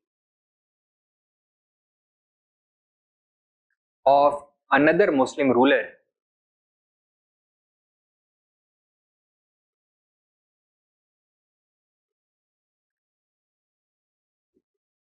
simply for territorial gain. Simply for territorial gain. Full stop. However, rulers like Iltutmish, Balban, Alauddin Khilji, Muhammad bin Tughlaq, and even later sultans did this frequently.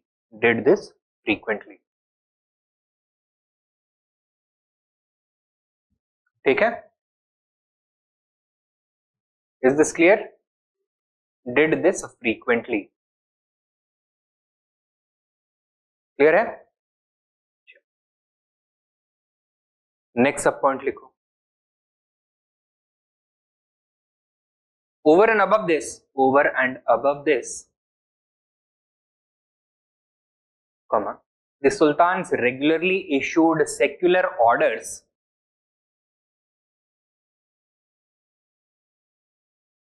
known as urfi or zawabit,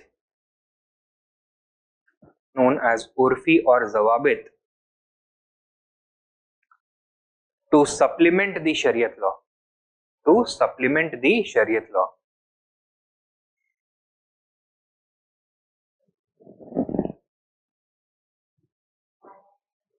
Clear है? Next main point.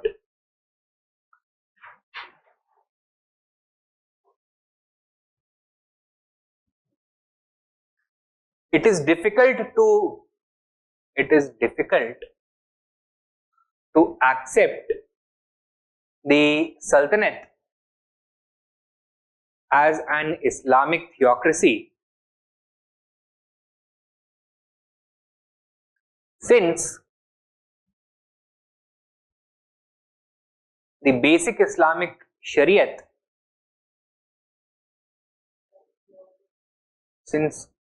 as an Islamic theocracy, since the basic Islamic Shariat consisting of laws on 3 subjects,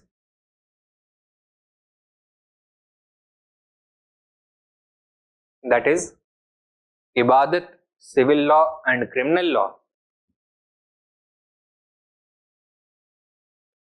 Civil law and criminal law were openly distorted.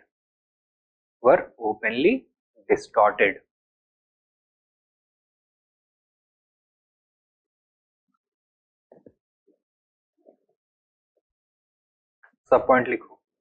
Example, women were denied the right to inheritance.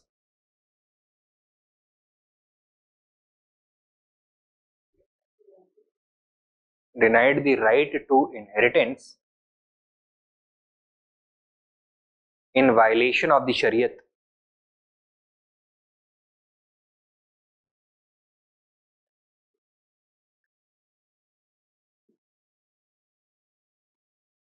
Next example. Gambling, drinking and prostitution,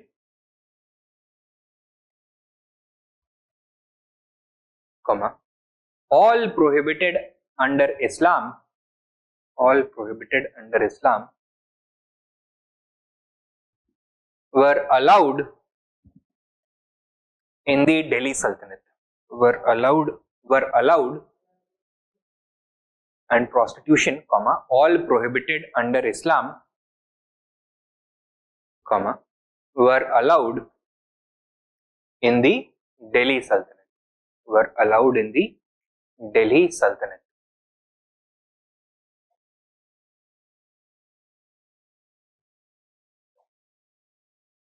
Okay.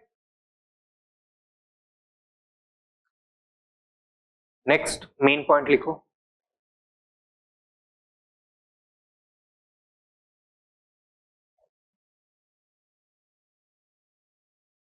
Over and above these,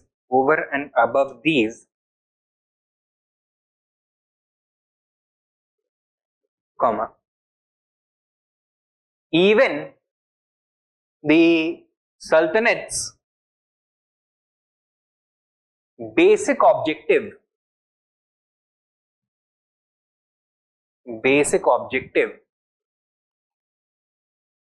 to convert Darul Harb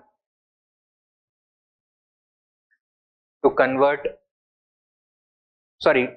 India from Darul Harb into Darul Islam, convert India from Darul Harb into Darul Islam,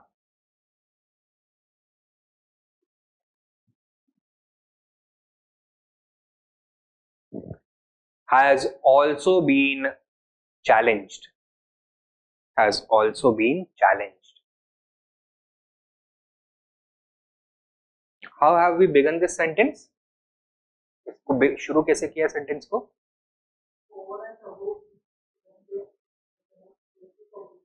ठीक है, ठीक है. सब point लिखो. It has been suggested that this was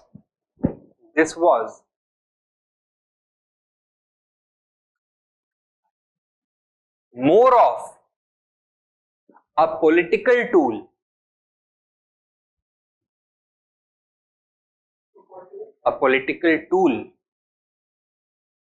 to expand territorial control and secure legitimacy for the new ruling class. And secure legitimacy for the new ruling class among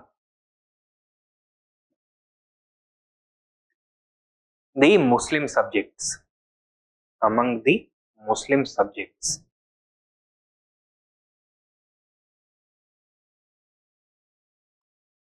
ठीक है, अगला सब पॉइंट लिखो. When we observe the policies such as forcible conversions, converting prisoners of war, destruction of temples, prisoners of war, destruction of temples, imposition of jizya,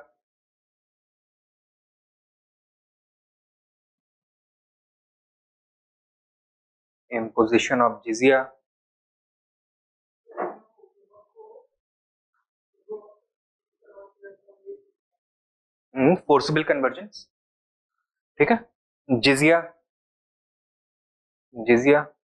and discrimination in matters of employment,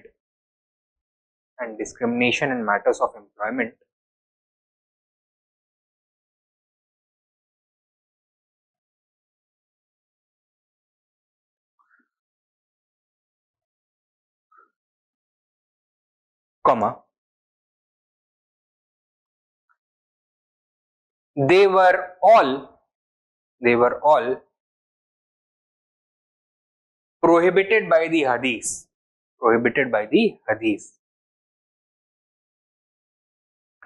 Now, while jizya is acceptable, so it is recognized within Islam, lekin jizya was supposed to act only as a protection tax. In India, it was being used as a poll tax in order to force Hindus to accept, to embrace Islam. तो वो गलत purpose की वजह से, गलत तरीके से impose किया जा रहा था. That is why it was prohibited under the hadith. And since hadith is a major source of the Shariat law, these policies were also in contravention of the Shariat. Thus,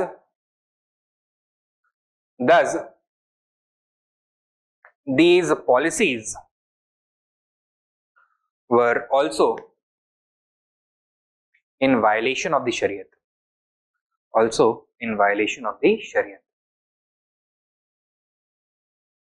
Next main point likho. Therefore, it can be conclusively stated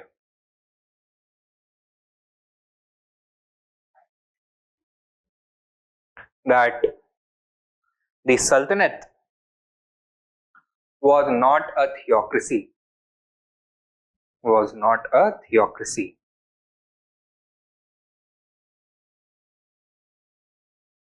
Full stop.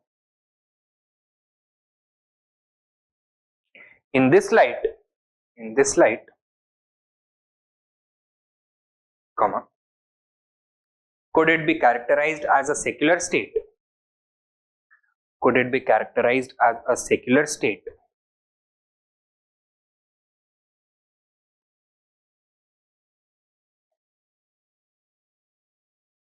Question mark.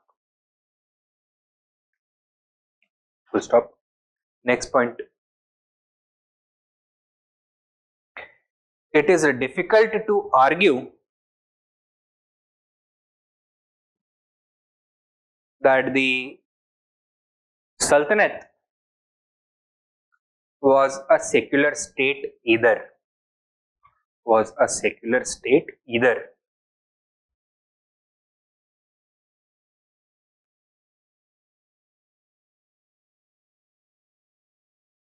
Due to the following factors.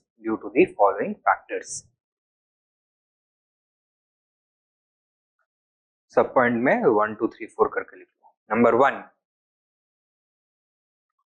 while the Shariat did not enjoy legal exclusivity or primacy, comma, it was definitely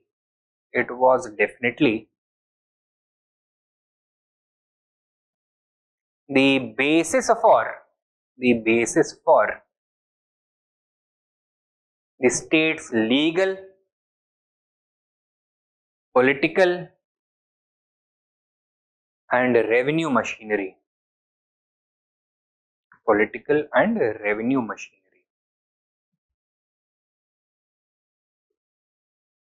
ठीक है.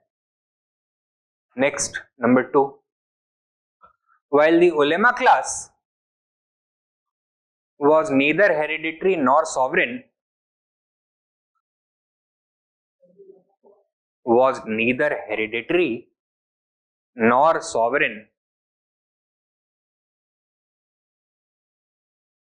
comma, it did enjoy a great degree of political influence, comma, especially under weaker sultans such as Feroz Shah Tughlaq, such as Feroz Shah Tughlaq.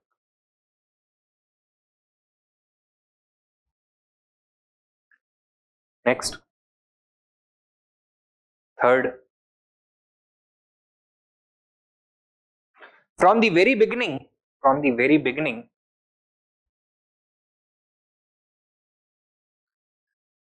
the Sultanate viewed itself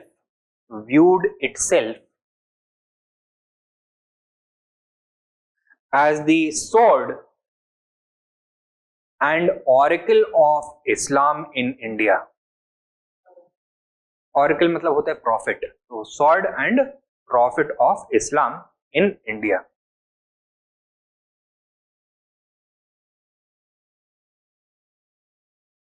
Right? With its highest ideal being the establishment of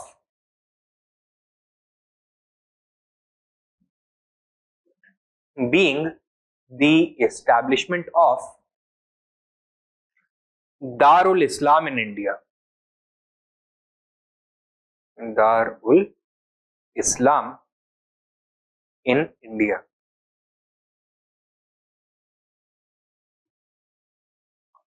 Thus,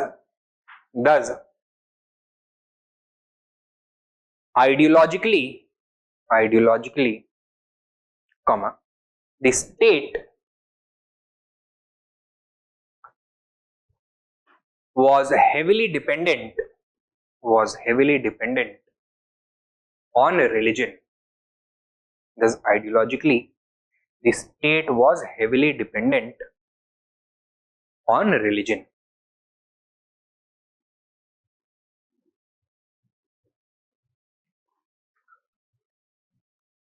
Next, number 4. This dependence is also reflected in the relationship between the ulama, between the sultan and the caliph. Between the sultan and the caliph. Right? So relation between sultan and caliph we have to discuss in detail. तो यहाँ पे ही लिख करके छोड़ देते हैं. Caliph कौन था? He was supposed to be the supreme religious as well as political head of the entire Islamic world, and therefore sultans maintained what kind of relationship with the caliph? Friendly relation, close relation. They viewed themselves as the subordinates, the representatives of the caliph, and they tried to project themselves as the right hand of the caliph. Okay? So this also they wanted to do, and because the caliph was the supreme religious head of the Islamic world, the sultans considered themselves subordinate to him. Okay? तो वो religion वाला connection यहाँ पे present है. तो it was not a secular. Next, number 5, write down.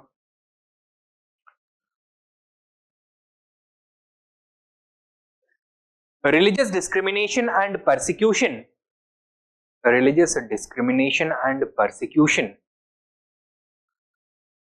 Remained a permanent feature. Remained a permanent feature of the Sultanate period.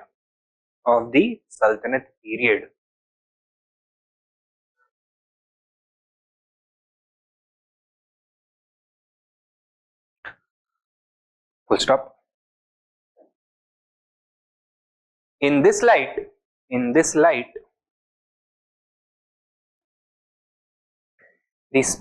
the state could hardly be called secular.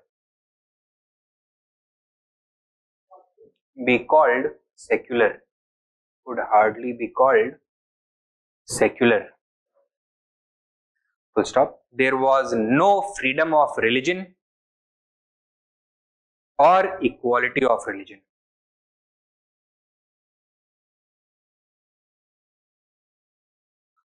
full stop. In the eyes of the state,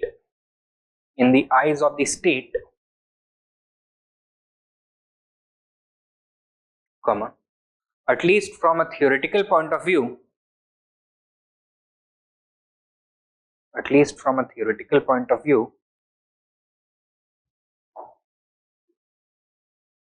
Islam was supreme and Muslims represented the privileged class.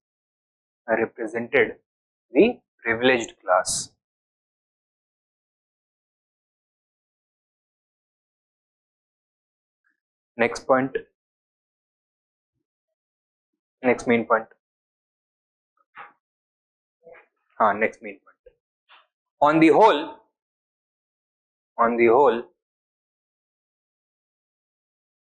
it appears that the Sultanate was neither a theocracy nor a secular state. That this Sultanate was neither a theocracy nor a secular state. Subpoint. Nor a secular state. यहाँ पे लिखा हुआ देखो, neither a theocracy nor a secular state. Subpoint. Rather, it was a religious state governed by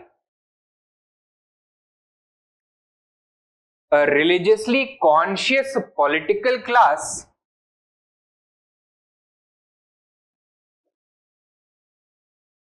in alliance with the elite clergy.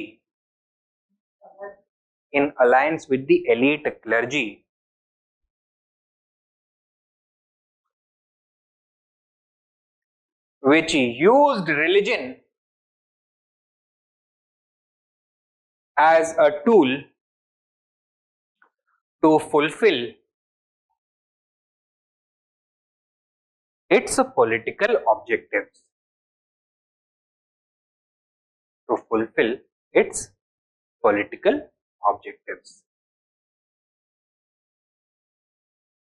Coming back to these questions, हो जाएंगे answer? ठीक है. So that is it for today. Tomorrow we are going to begin with a discussion on the relationship between the Caliph and the Sultanate, right? Whether the Caliph presented an important role in the Sultanate or was his role only nominal. So ये एक debate करेंगे. Then we are going to talk about the limitations of centralization during the Lodi period. Lodis are known for being Afghans and they introduced the Afghan theory of kingship. We are going to compare it to the Turkish model of kingship, analyze the differences and see how the Afghan theory of kingship was not suited for governing a large and populous empire in India. क्या weaknesses उस वजह से emerge हुई. Then we are going to talk about the Mongol policy of the various sultans. 3 phases. Syed का कोई major role है नहीं, कोई क्वेश्चन पूछा नहीं गया है. कल्चर से हो सकता है कुछ क्वेश्चन आ जाए, we will discuss that later. ठीक है. तो मंगोल पॉलिसी डिस्कस करेंगे 3 फेजेस में. पॉलिसी ऑफ अवॉइडेंस और aloofness, policy of appeasement and policy of resistance. ठीक है. तो इन 3 फेजेस में हम डिस्कस करेंगे अलग अलग सुल्तान्स ने क्या किया, right. And following that we are going to have a discussion on we are going to have a discussion regarding the debate on third urbanization. So various scholars have suggested various factors behind these. They have highlighted various aspects of the third urbanization. किसी ने urban revolution बोला है, किसी ने बोला technological factors की वजह से, किसी ने कॉस्मेटिक फैक्टर्स के ऊपर फोकस किया है, किसी ने पॉलिटिकल फैक्टर्स के ऊपर फोकस किया है. We are going to discuss that. ठीक है. तो with this we are going to end our discussion on the Delhi Sultanate. Probably कल तक हो जाना चाहिए. Any doubts? आज जो हमने कवर किया वो समझ में आया है? ऑनलाइन स्टूडेंट्स, सूरज, ऋतुजा,